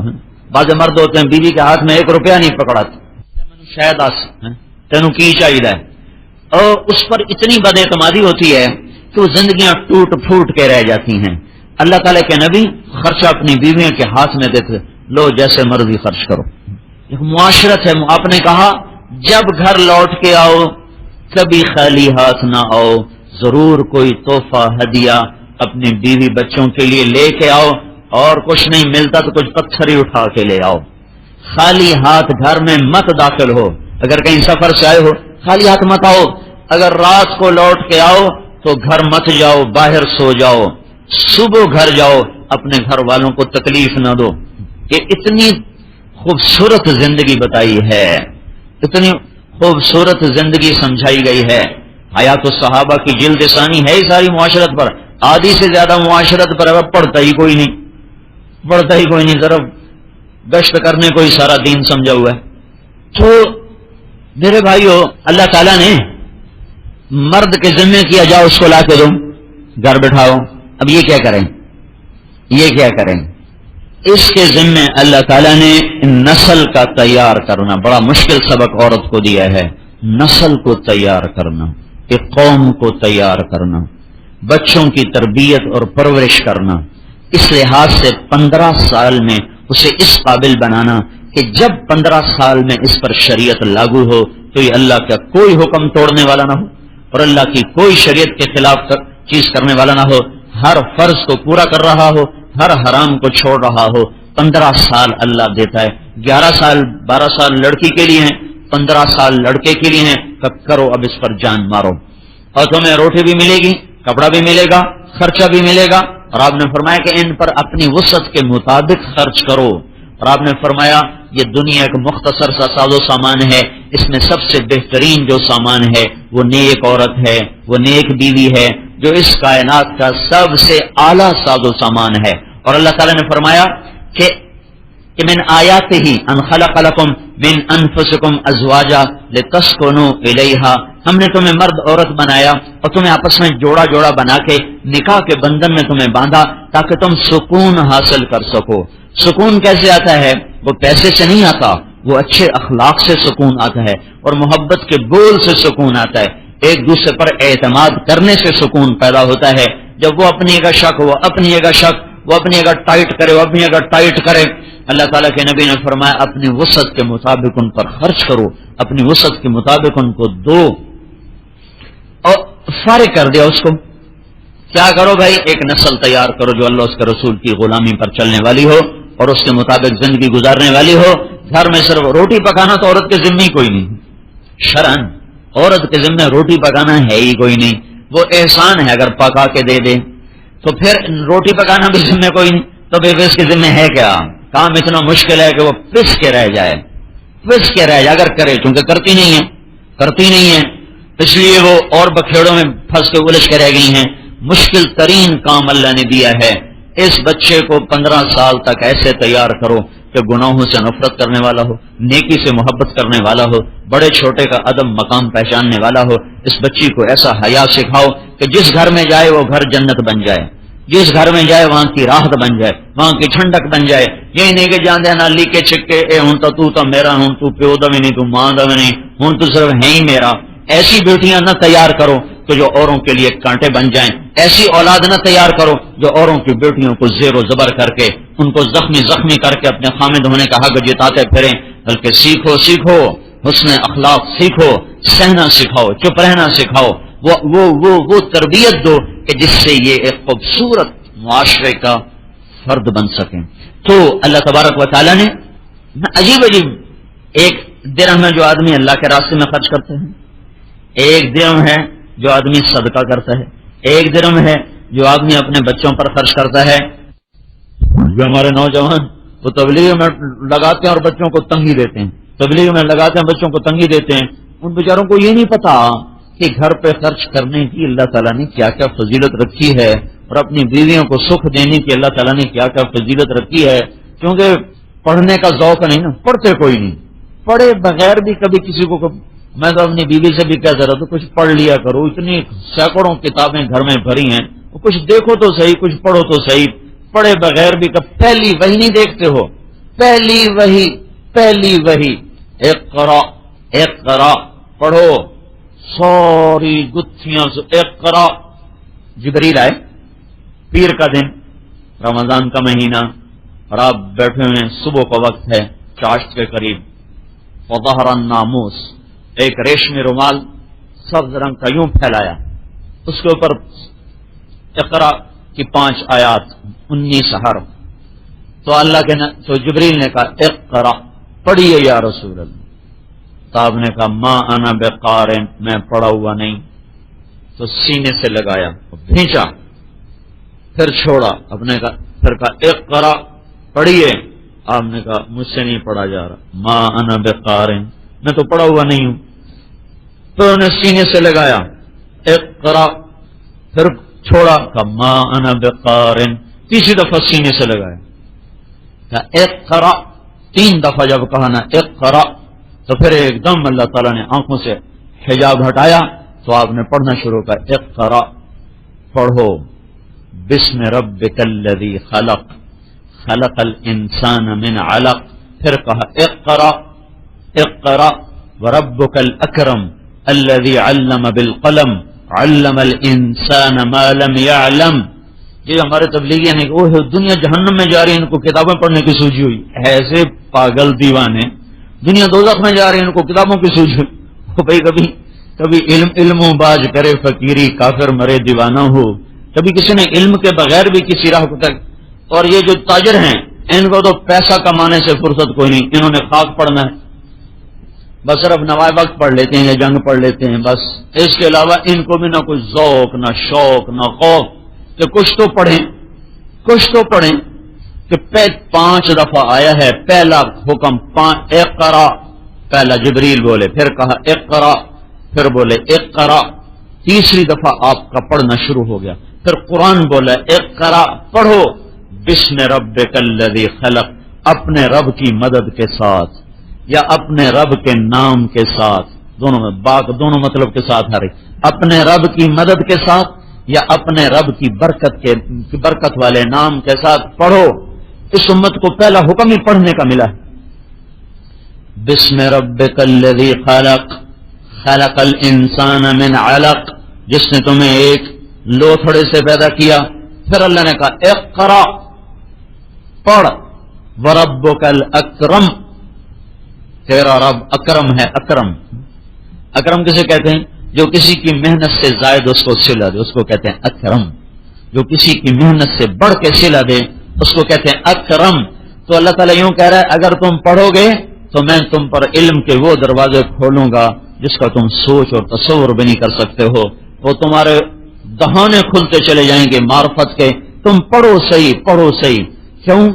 اقرأ وربک الاکرم الذی علم بالقلم علم الانسان ما لم يعلم، پڑھو کہ میں نے تمہیں پڑھنے کا حکم دیا ہے اور میں نے تمہیں قلم کی طاقت دی ہے۔ قلم، اس امت کا جو قلم ہے وہ اتنا طاقتور ہے، اگر یہ قلم نہ چلتا تو نہ قرآن ہوتا، نہ بخاری ہوتی، نہ مسلم ہوتی، نہ سیرت رسول ہوتی، نہ البدایہ والنہایہ کی تاریخ ہوتی، نہ قرآن کی تفسیر ہوتی۔ پہلی قوموں نے قلم نہ اٹھایا، انہوں نے کتنا بڑا نقصان کیا۔ ان کی تورات آسمانی کتاب گم ہو گئی، زبور آسمانی کتاب گم ہو گئی، انجیل آسمانی کتاب گم ہو گئی۔ یہ جو انجیل ہے یہ وہ نہیں جو آسمان سے آئی تھی، یہ 4 آدمی ہیں، 4 آدمی، ان 4 میں صرف 2 ہیں، ایک لوکا ایک متا۔ تو 70 انجیلیں تھیں، ان میں سے 4 چھانٹی، 4 میں سے 2۔ آج کل جو انجیل ہے وہ لوکا اور متا، ایک یوحنا تھے، ایک کیا تھے سینٹ پیٹر۔ یہ 4 آدمی تھے جنہوں نے عیسیٰ علیہ السلام کی سوانح کو لکھا اور ان کے ارشادات کو لکھا۔ وہ اصل انجیل تو گئی، قلم نہ چلا تو کیا ہوا؟ تو اصل کتاب بھی گئی۔ پھر وہ 70 کتابیں بنی، 70 کی 4 کی 2، لوکا اور متا کی 2۔ لوکا بھی ایک ان کے بڑے آدمیوں میں سے تھے، متا بھی ان کے بڑے آدمیوں میں سے تھے۔ انہوں نے اپنی یادداشت پر اس کو لکھا اور ختم۔ لیکن اللہ نے پہلا حکم جب قلم کا دیا کہ اقرأ وربک الاکرم الذی علم بالقلم، اپنے بچوں میں علم کا ذوق پیدا کرو، علم کا شوق پیدا کرو، کتابیں پڑھنے کا ذوق پیدا کرو۔ خالی ان کو سکول کا کام کر لیا، ہوم ورک کر لیا، بس اسی کا ذوق پیدا کر دیا، ان کو پیسے پہ لگا دیا، کمائی پہ لگا دیا۔ جب علم نہ ہوگا تو زندگی کی راہوں کا پتہ کیسے چلے گا؟ علم کا نور نہ ہوگا، علم کی روشنی نہ ہوگی تو اللہ کی معرفت کے راستے کیسے طے کیے جائیں گے اور جنت اور جہنم کے حقائق کیسے معلوم ہوں گے؟ کہا قلم پکڑاؤ۔ اس امت نے قلم پکڑا، پھر قلم پکڑا اور پھر اس قلم کو چالو کیا اور جاری کیا اور آج تک وہ قلم ہاتھ میں ہے۔ اقرأ وربک الاکرم الذی علم بالقلم۔ اللہ تعالیٰ نے اس امت سے یہ خصوصی کام لیا کہ زندگیاں گزار دی لوگوں نے چٹائی پہ بیٹھ کے لکھ۔ کتنے علماء ایسے آئے ہیں جنہوں نے شادی نہ کی، علم کا ایسا ذوق لگا، شادی نہ کی۔ سب سے بڑے مفسر ابن جریر، تاریخ کے بھی تفسیر کے بھی، ان کی تفسیر کے بغیر کوئی تفسیر لکھ نہیں سکتا۔ انہوں نے علم کے ذوق میں شادی نہیں کی تھی، ساری رات لکھتے رہتے تھے، ساری رات چراغ کی لو پر بیٹھ کے لکھتے رہتے۔ فارابی نے کوئی 80 سال کی عمر پائی، 60 علموں پر عبور حاصل کیا، 60 علوم پر عبور حاصل تھا اور شادی نہ کی۔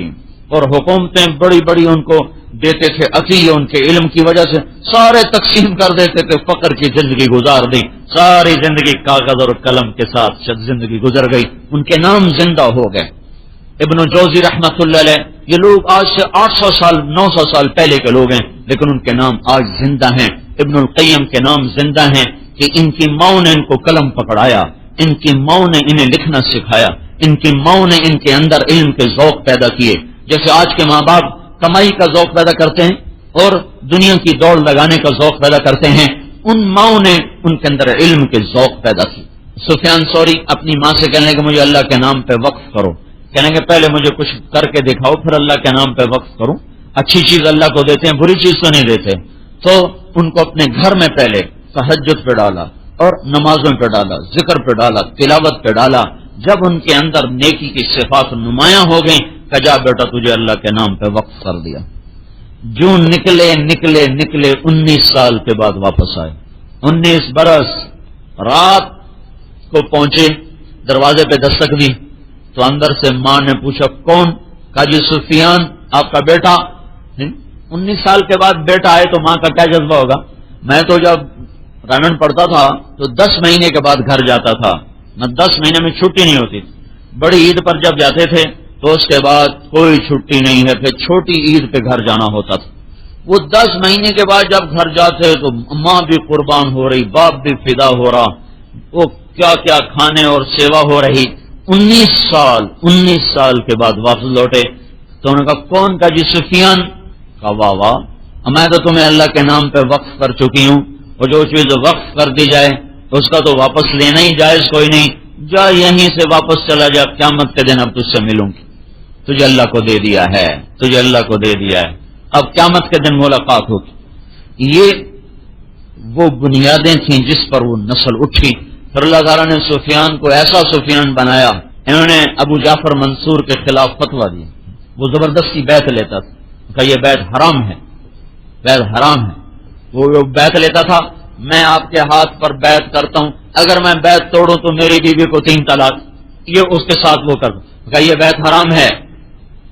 تو ابو جعفر منصور کو پتا چلا, انہوں نے کہا یہ مکہ میں رہتے تھے, انہوں نے کہا میں آ رہا ہوں, سولی تیار کر دی جائے حرم کے باہر, میرے آتے اس کو سولی پہ لٹکا دیا جائے. ایک کون ہے ہمارے خلاف فتوی دینے والا؟ تو یہ لیٹے ہوئے تھے حتیم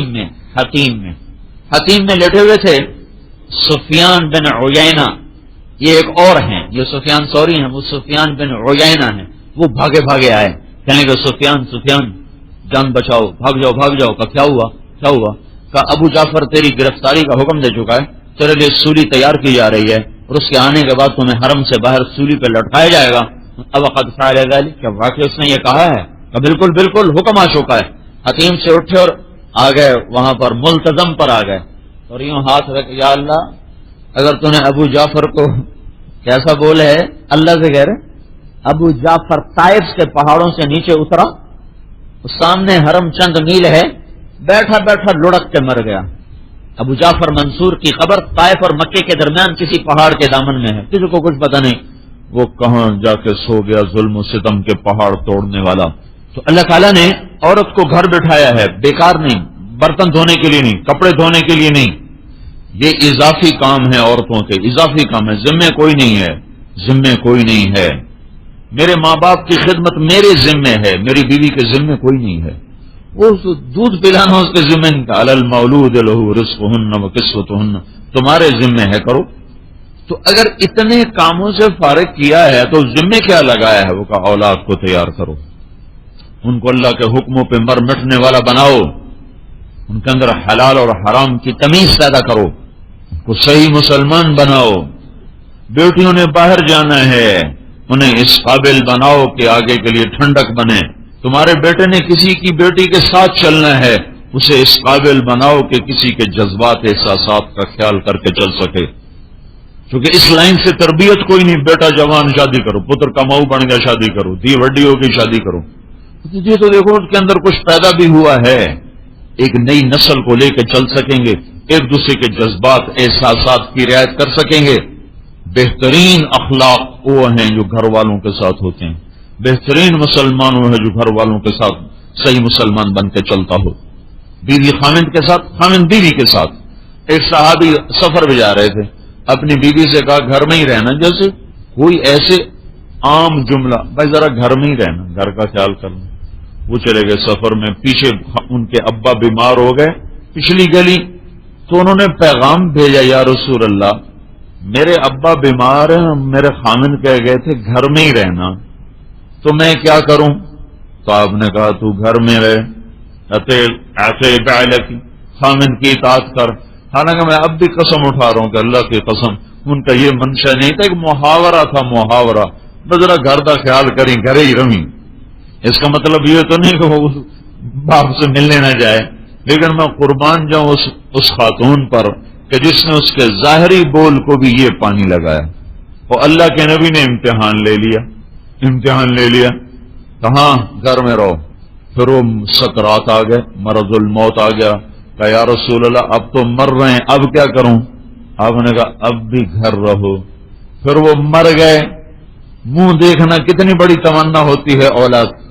پھر انہوں نے کہا یا رسول اللہ چلی جاؤں؟ کہا نہیں، گھر رہو. وہ گھر میں رہیں. مرنے والا صحابی ہے، جنازہ حضور نے پڑھایا ہے. ان کے اپنے صحابی ہونے کا مرتبہ کوئی چھوڑا ہے؟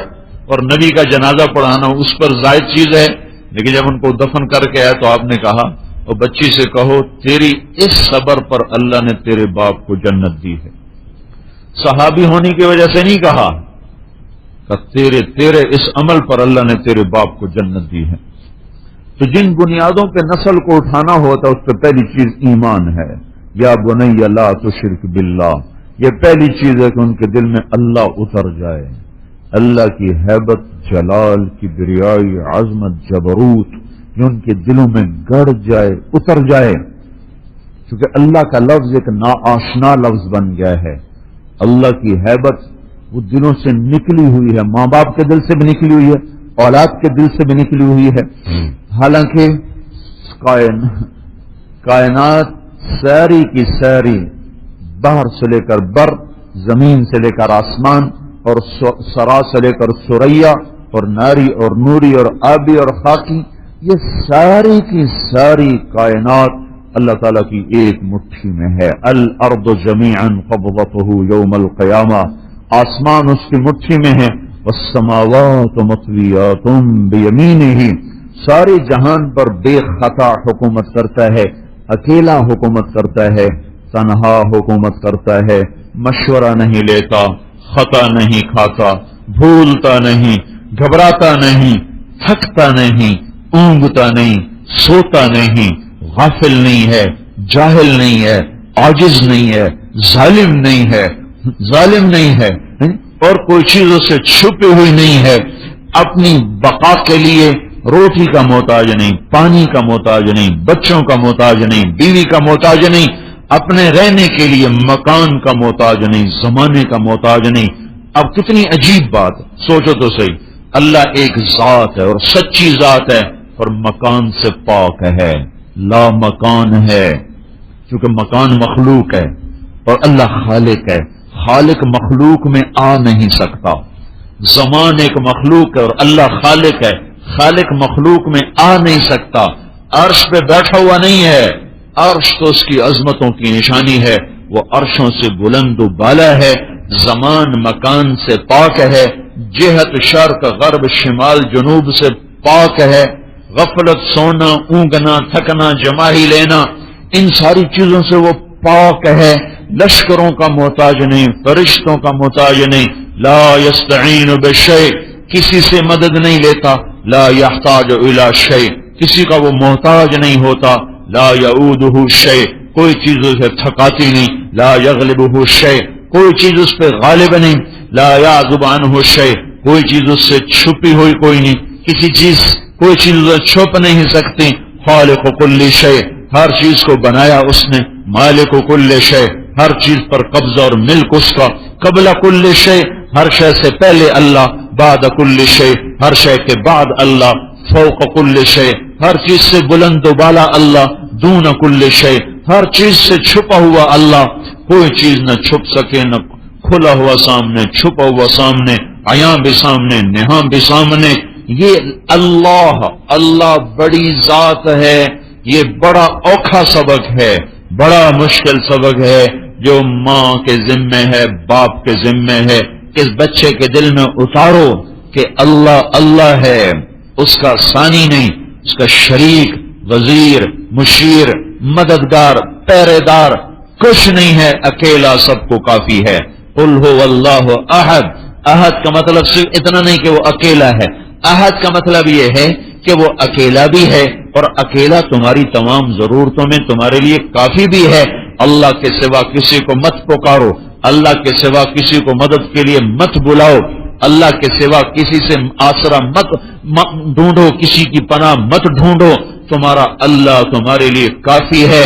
الیس اللہ بکاف عبدہ، تمہارا اللہ کافی.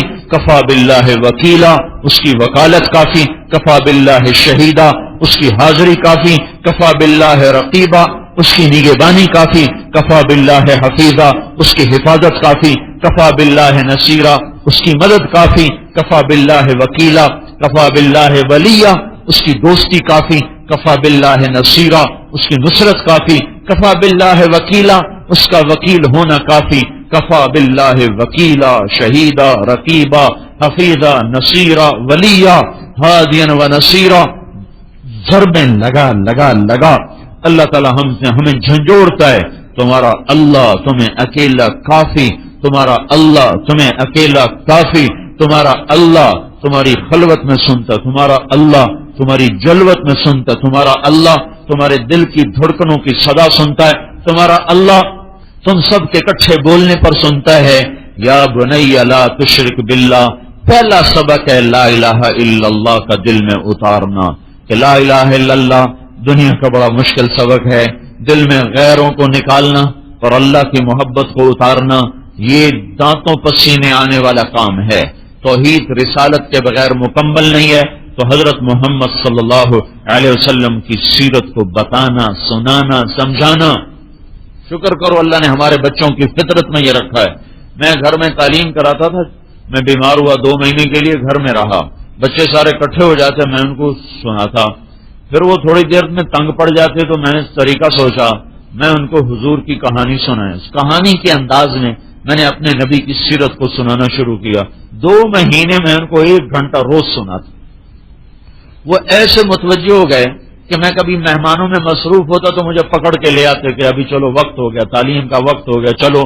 تو 2 مہینے مسلسل میں انہیں سناتا رہا، اور وہ جب میں کہتا باقی آئندہ، وہ کہتے نہیں تھوڑا سا اور سنا دیں، میں کہ نہیں باقی کل، وہ کہتے تھوڑا سا اور سنا دیں۔ جس دن میں نے حضور کی وفات کا قصہ سنایا، آخری دن حضور کی وفات کا جو قصہ سنایا، تو میرا اس وقت بھتیجا تھا 5 سال کا، وہ اپنی ماں کے گلے لگ کر اتنا رویا کہ سارے رونے لگے۔ وہ یوں بس یہ کہتا جا رہا تھا ہمارے نبی کیوں فوت ہو گئے، ہمارے نبی کیوں فوت ہو گئے، ہمارے نبی کیوں فوت ہو گئے۔ میں اس دن حیران ہوا کہ اللہ نے کتنا کرم کیا ہے، جس نے ہمارے بچوں کے خمیر میں بھی، جانتے بھی نہیں کہ نبی ہے کون، پھر بھی ایسی محبت کو ڈال دیا ہے، اور ایسا اندر خمیر میں گوند کے رکھ دیا ہے لا الہ الا اللہ محمد رسول اللہ کو۔ یہ ماؤں کے ذمے ہے اس کو پانی لگانا، اس بیج کو درخت بنانا، یہ ماں باپ کے ذمے ہے، اس کے لیے اپنی جانوں کو کھپانا، اس کے لیے وقت نکالنا پڑتا ہے۔ نبی کی سیرت سناؤ، بچے کہتے ہیں اماں مجھے کہانی سناؤ، چھوٹا بچہ کہے گا کہانی سناؤ، اب وہ شروع ہو جائیں گی کبھی کوئی کہانی کبھی کوئی کہانی۔ انہیں نبیوں کی کہانی سناؤ، انہیں حضور کی کہانی سناؤ، انہیں جنت کی کہانی سناؤ، انہیں جہنم کی کہانی سناؤ۔ بڑے ہو گئے تو استغفار کرو کہ کون نے یہ کام کیا۔ چھوٹے اگر بچے ہیں جن عورتوں کے، تو ان کے ساتھ یہ کام کریں کہ ان کے اندر یہ اللہ اس کے رسول کی محبت کو ان کے اندر پیوست کریں۔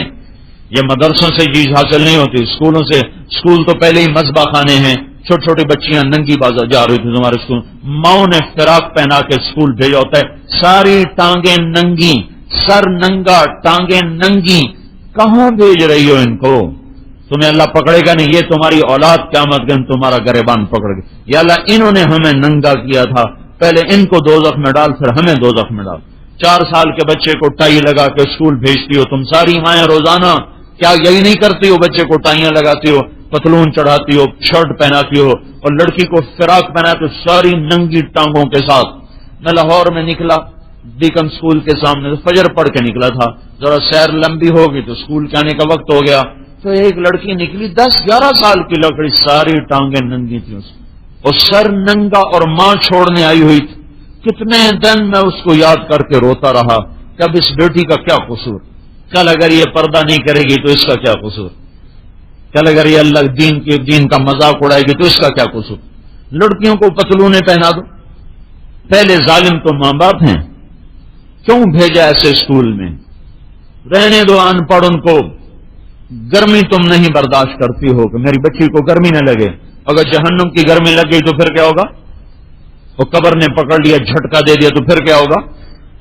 مسلمان بنانا فرض عین ہے، بے شک ہاں بھائی ہمیں ضرورت ہے عورتیں ڈاکٹر بنے، ہمیں ضرورت ہے، عورتیں بیمار ہوتی ہیں تو عورتوں کا علاج عورت کرے، ہماری ضرورت ہے کہ عورتیں ڈاکٹر بنے، ہماری ضرورت ہے لڑکیوں کو عورتیں پڑھائیں تو لڑکیاں تعلیم حاصل کریں، پر ننگا ہونا تو اس کے لیے ضروری کوئی نہیں، سر سے دوپٹہ اتر جائے یہ تو اس کے لیے ضروری کوئی نہیں، حیا کو سکھایا جائے۔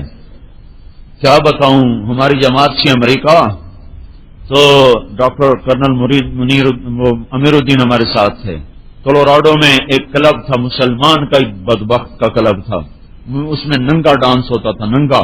ایک لڑکی اسٹیج پہ ننگی ناچتی تھی، ایک ڈرم بجاتا تھا وہ ناچتی تھی، تو وہ بوڑھے آدمی تھے وہی گئے کلب میں چلے گئے، عمر ان کی 70-80 سال، تو وہ سارے بیٹھے، دیکھنے والے بھی مسلمان تھے، تو وہ شراب پی رہے تھے، تو انہوں نے ان کو جمع کر کے نا دعوت دینا شروع کر دی۔ وہ تو نشے میں تھے، کوئی ہوں کر رہا کوئی ہاں کر رہا۔ وہ لڑکی جو تھی نا وہ نیچے اتری اور جو ٹیبل کلاتھ ہوتے ہیں نا میز کے اوپر پڑے، اس نے وہ لیے اور اپنے اوپر باندھ لیے، نیچے بھی اوپر بھی، اور آ کر کرنل صاحب کے پیچھے کھڑی ہوگی، اس کو پتا، کرنل صاحب کو نہیں پتا کہ پیچھے آ کے وہ کھڑی ہوگی۔ جب بات ختم ہوئی تو انہوں نے کہا سمجھے ہو؟ تو اس نے پیچھے سے کہا یہ نہیں سمجھے، میں سمجھ گئی ہوں، مجھے بتاؤ کیا کرنا ہے۔ انہوں نے کہا ہم دنیا اور آخرت کی نجات کا بول ہے لا الہ الا اللہ محمد رسول، کا مجھے پڑھاؤ۔ اس نے کلمہ پڑھا، کہا یہ میرا خامند وہ جو ڈرم بجانے والا تھا، اس کو بھی پڑھاؤ۔ وہ بھی دونوں مسلمان ہو گئے۔ تو 3-4 دن وہاں جماعت تھی، تو وہ دونوں میاں بیوی آتے رہے، سنتے رہے۔ جب جانے لگے تو ان کو اسلامک سینٹر کا ایڈریس دے دیا کہ یہ ایڈریس ہے، یہاں سے رابطہ رکھو، کوئی مسئلہ ہو تو پوچھ لو۔ کچھ 4 مہینے 3 مہینے کے بعد اس لڑکی کا فون آیا، وہ رہتے ہیں مونٹریال میں، ٹورانٹو میں رہتے ہیں، تو ان کا فون آیا اس لڑکی کا کہ آپ مجھے پہچانتے ہیں؟ آپ مجھے پہچانتے ہیں؟ کہا جی ہاں پہچانتا ہوں، تم وہی لڑکی ہو کولوراڈو والی؟ کہا جی ہاں میں وہی ہوں۔ کولوراڈو نہیں، ڈینور میں وہی ہوں، ڈینور والی۔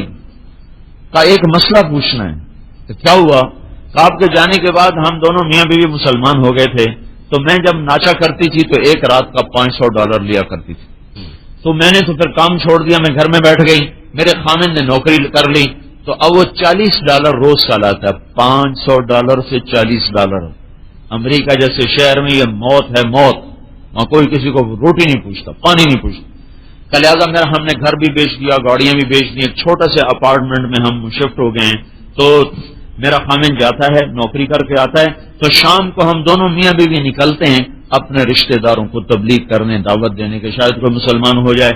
اب ہمیں بس میں سفر کرنا پڑتا ہے، تو میں بس میں بیٹھی تھی اور اگلی سیٹ کی جو پیچھے وہ ٹیپ ہوتی ہے اس پر میں نے ایسے ہاتھ رکھا ہوا تھا، ہاتھ تو بس کو نے لگائی اچانک بریک، تو میرا جو کرتے کا آستین تھا وہ سرک کے نا ایسے نیچے آ گیا، تو میرا چوتھائی کوئی ہاتھ ننگا ہو گیا، تو اس پر اب میں دوزخ میں تو نہیں جاؤں گی۔ اور یہ کہہ کر وہ رونے لگے، پھوٹ پھوٹ کے رونے لگے۔ تو کرنل صاحب نے کہا نہیں بیٹی، اسلام میں ایسا مذہب نہیں ہے، اللہ تعالیٰ نے اتنی سختی نہیں رکھی ہے، اللہ معاف کرنے والا ہے۔ یا بالکل ننگی ہو کے ناچ رہی ہے، یا چوتھائی بازو کلائی ننگی ہونے پر وہ رو رہی ہے، یہ تربیت ہے، یہ ایمان ہے۔ دیکھتے نہیں ہو تم اپنی بچیوں کو کیسے لباس سلوا کے دے رہی ہو، مائیں ہو مائیں، تو تمہیں اپنے بچیوں کا لباس پہنتا ہو دیکھ کے تمہیں شرم نہیں آتی؟ غیر شرما کے کنی کترا کے گزرتے ہیں، تم ماں ہو کر ایسے لباس سلواتی ہو، سینہ بھی ننگا، کمر بھی ننگی، بازو ہے ہی کوئی نہیں۔ یہ کیا تہذیب ہے؟ یہ کون سی تعلیم ہے؟ یہ کون سی ثقافت ہے؟ عورت تو چھپی چیز کو کہتے ہیں۔ حضرت فاطمہ رضی اللہ تعالیٰ عنہ کے انتقال کا وقت آیا تو انہوں نے ارشاد فرمایا اپنی خادمہ کو میرے لیے غسل کا پانی رکھو، انہوں نے پانی رکھا، پھر فلاں جوڑا میرا کپڑا نکالو، وہ نکالا، نہا کے کپڑے بدل کے فرمایا چارپائی بیچ میں کرو، انہوں نے بیچ میں کر دی، لیٹ کر منہ قبلے کی طرف کر کے کہنے لگی اب میں مر رہی ہوں۔ حضرت علی موجود نہیں تھے، میں مر رہی ہوں، علی کو کہہ دینا میرا غسل ہو گیا ہے، میرا اب کندھا بھی کوئی ننگا نہ کرے، مرنے کے بعد میرا کندھا کوئی ننگا نہ کرے۔ جوان بچیوں کے کیسے گلے کھلے ہوتے ہیں کہ ننگے ہونے کی طرف نسل بڑھتی چلی جا رہی۔ مغرب کی عورت نے ننگا ہو کے کیا پایا ہے؟ مغرب کی عورت بازار میں آ کر اس نے کیا دیکھا ہے؟ نہ وہ ماں رہی، نہ بیوی رہی، نہ بیٹی رہی، نہ بہن رہی، کچھ بھی نہ رہی، گرل فرینڈ بن گئی۔ جب جی بھر گیا کک مار کے باہر ڈال دیا، باہر پھینک دیا۔ اس کی 1792 میں ایک عورت تھی لندن میں، اس کا نام تھا میری والسٹون کرافٹ. اس نے سب سے پہلے آزادی نسواں پر کتاب لکھی تھی. عورتوں کو آزاد کرو آزاد کرو. اس آزادی کی وہ قیمت دینی پڑی کہ سب کچھ لٹ گیا. اور 1998 میں اسی انگلینڈ میں سروے کیا گیا، عورتوں سے پوچھا گیا تم گھر کی خاتون بننا چاہتی ہو یا یہی بازار والی؟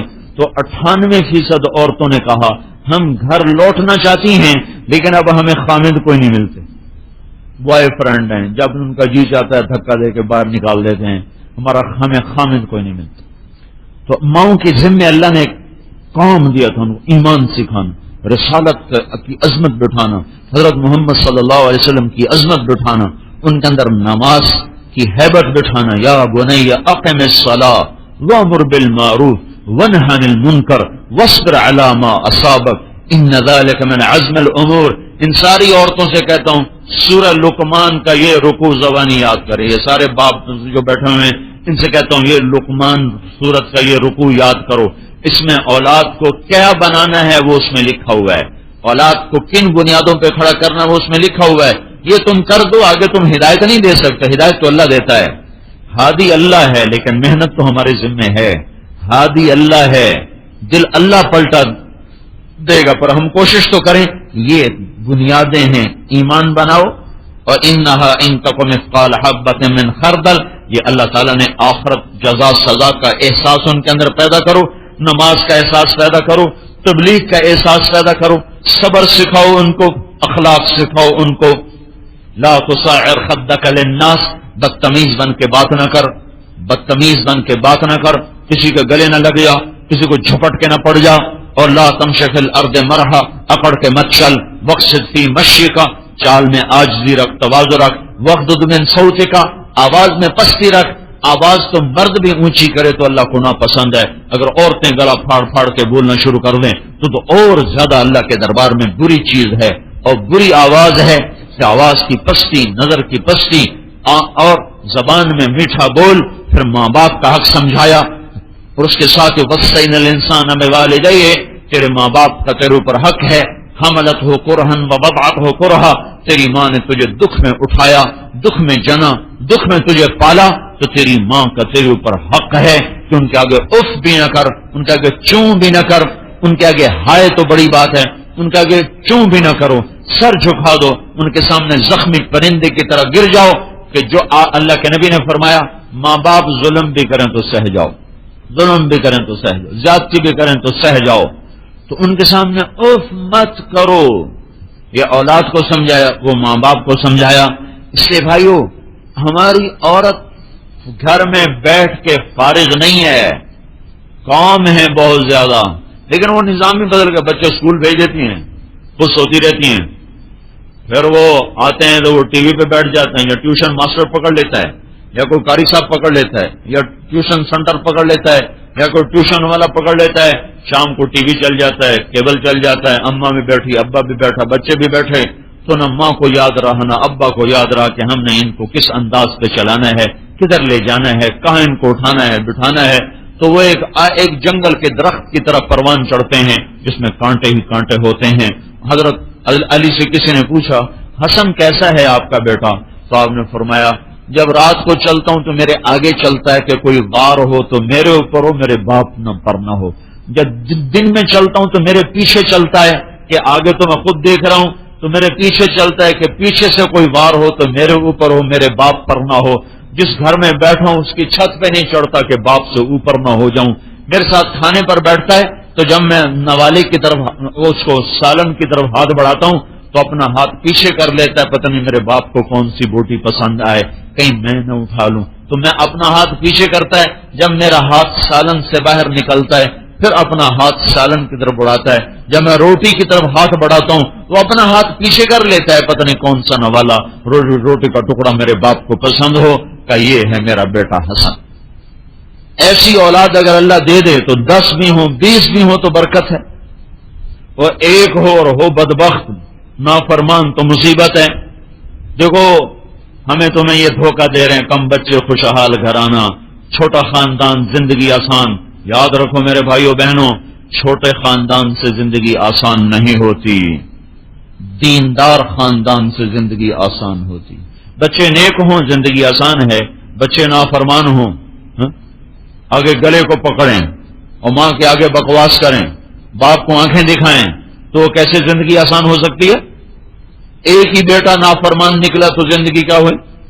گجران والے کا ایک بڑا ذمہ دار ہمارا دوست میرے سامنے آ کے آٹھ آنسو، یہ ہکو ہے ساپ ورگا ہے، ہکو تو ہے ساپ ورگا. تو اب یہ کیا راحت پہنچی اس کو؟ کم بچے خوشحال کرانا. کریو سمجھیندیاں مار گھتے، سمجھیندیاں مار گھتے، کوئی ادا کرو اسا تو مر گئے تھاں، اسا تو مر گئے تھاں. کم بچے خوشحال کرانا. ایک بیٹا ایک بیٹی قدرتی ہے، انہوں نے کچھ کیا نہیں. بعض نسلوں میں اولاد تھوڑی ہوتی، قدرتی ایک بیٹا ایک بیٹی، اور جائیداد بھی کافی ہے، زمین زراعت بھی ہے، تجارت بھی ہے، شہر میں بھی ہے. وہ کہہ رہا سب تھاں مر گئے کوئی ساڈا کرو. پھر ہم نے اس کو لیا، بہلایا پھسلایا، اپنے ساتھ چلا چلا چلا چلا. ہر مہینے 15 دن ساتھ لے جاتے، کبھی وہ سو رہا ہے کبھی اٹھ رہا ہے. کچھ نہیں کہا جی میں مری جانا، جا بھائی میں بھور بن جانا، جا بھائی. اللہ تعالیٰ نے ایسا بدلا، ایسا داڑھی بھی آ گئی، ٹوپی بھی آ گئی، ماں باپ کی اطاعت بھی آ گئی، فرما برداری بھی آ گئی. اب اس کا باپ جھولیاں اٹھا اٹھا ہمیں دعائیں دیتا ہے کہ میرا گھر تو اب خوشحال ہوا ہے. تو بھائیوں میری بہنوں، اس دھوکے سے نکلو. کم بچے خوشحال گھرانا نہیں، نیک بچے خوشحال گھرانا. دیندار خاندان سے زندگی آسان ہوتی ہے. لیکن یہ کام ماؤں کے کرنے کا، مائیں نہیں کریں گے تو کون کرے گا؟ اس لیے بھائی زور کا وقت پھر قریب آ گیا. اس پچھلی پر توبہ کرو. آج تک اللہ رسول سے بغاوت کی، نافرمانیاں کی، کبھی غیبت، کبھی چغلی، کبھی بے پردگی، کبھی کوش کبھی کوش کبھی کوش. لیکن یہ تسلی ہوتی ہے کہ جس رب سے معاملہ ہے وہ بڑا کریم ہے. ایک دفعہ توبہ کرو سب معاف. ابھی ایک گشت میں گیا تھا، ایک گشت میں ایک وہ پرنٹ والی مل تھی، پرنٹ والی. تو انہوں نے اپنے بندے اکٹھے کیے. میں ان سے کہا جب تمہارے اس کورے کپڑے پر پرنٹ غلط چھپ جائے تو اب یہ ضائع ہو گیا، اب اس کا پرنٹ اتارو، پھر صاف کرو، پھر اس کو دوبارہ بناؤ، یہ نہیں ہو سکتا. ممکن ہے کوئی کر لے لیکن بظاہر یہ نہیں. کیوں یہ ہوتا ہے؟ نہیں ہوتا نا. میں اندازے نال گل کی تھی، پتہ تو کون ہوا. تو میں نے کہا یہ نہیں ہو سکتا. جب ایک غلط پرنٹ چھپ گیا اب یہ ضائع ہو گیا. ضائع صرف ایک دفعہ چھپا تھا، ضائع. میں نے کہا میرا رب ایسا کریم ہے، 70 سال اپنے اوپر غلط پرنٹ چھاپتے رہو چھاپتے رہو چھاپتے رہو. 80 سال اپنے روئیں پہ سارے ٹھپے غلط لگاؤ غلط لگاؤ غلط لگاؤ. ایک دفعہ کہہ دو یا اللہ صاف کر دے. اللہ کہتا جا سارے صاف کر دیے. چٹا کورا کپڑا بنا کے تیرے ہاتھ سے نہ پا دیں. اللہ میرا بندہ بندی جا موج کر، ہن چھاپا ٹھیک لال ہے. پھر دوبارہ غلط چھاپ دیا، سبحان اللہ قربان جاؤں میرے مولا پر. پھر سارا غلط چھاپ دیا، پھر آ گیا اللہ تو مڑ غلطی ہو گئی، مڑ جاندی کر چل جا، دوبارہ معاف کر دیا. پھر کورا کاغذ بنا کے ہاتھ میں پکڑا دیتا ہے. ایسا بھی کوئی دیکھا؟ تو استوار کرو، طے کرو کہ اللہ آج کے بعد تیرے محبوب کے وہ ہوگا جو تو چاہے گا. زبان کو سیلو غیبت سے، چغلی سے، اپنے چہروں کو چھپا لو پردے سے، اپنے جسم کو مزین کرو حیا سے، پاک دامنی سے، تقدس سے، زبان کی گالی گلوچ سے بچو، تکبر و عجب سے بچو، سجدوں میں سر رکھو. ماں باپ زندہ ہیں تو انہیں جنت سمجھ کے خدمت کرو. خامد بیوی آپس میں اللہ کی شریعت کے مطابق چلو. جو کمی ہوئی اس پہ توبہ کرو. ایک دفعہ یہ عورتیں بھی آپ بھی منہ سے کہہ دو یا اللہ میری توبہ. ایک دفعہ اور کہہ دو یا اللہ میری توبہ. ایک دفعہ اور کہہ دو یا اللہ میری توبہ. اب پکے رہنا ہے اس توبہ پر. اب اس کو لے کر پھرنا ہے، پھرانا ہے، چلنا ہے، چلانا ہے.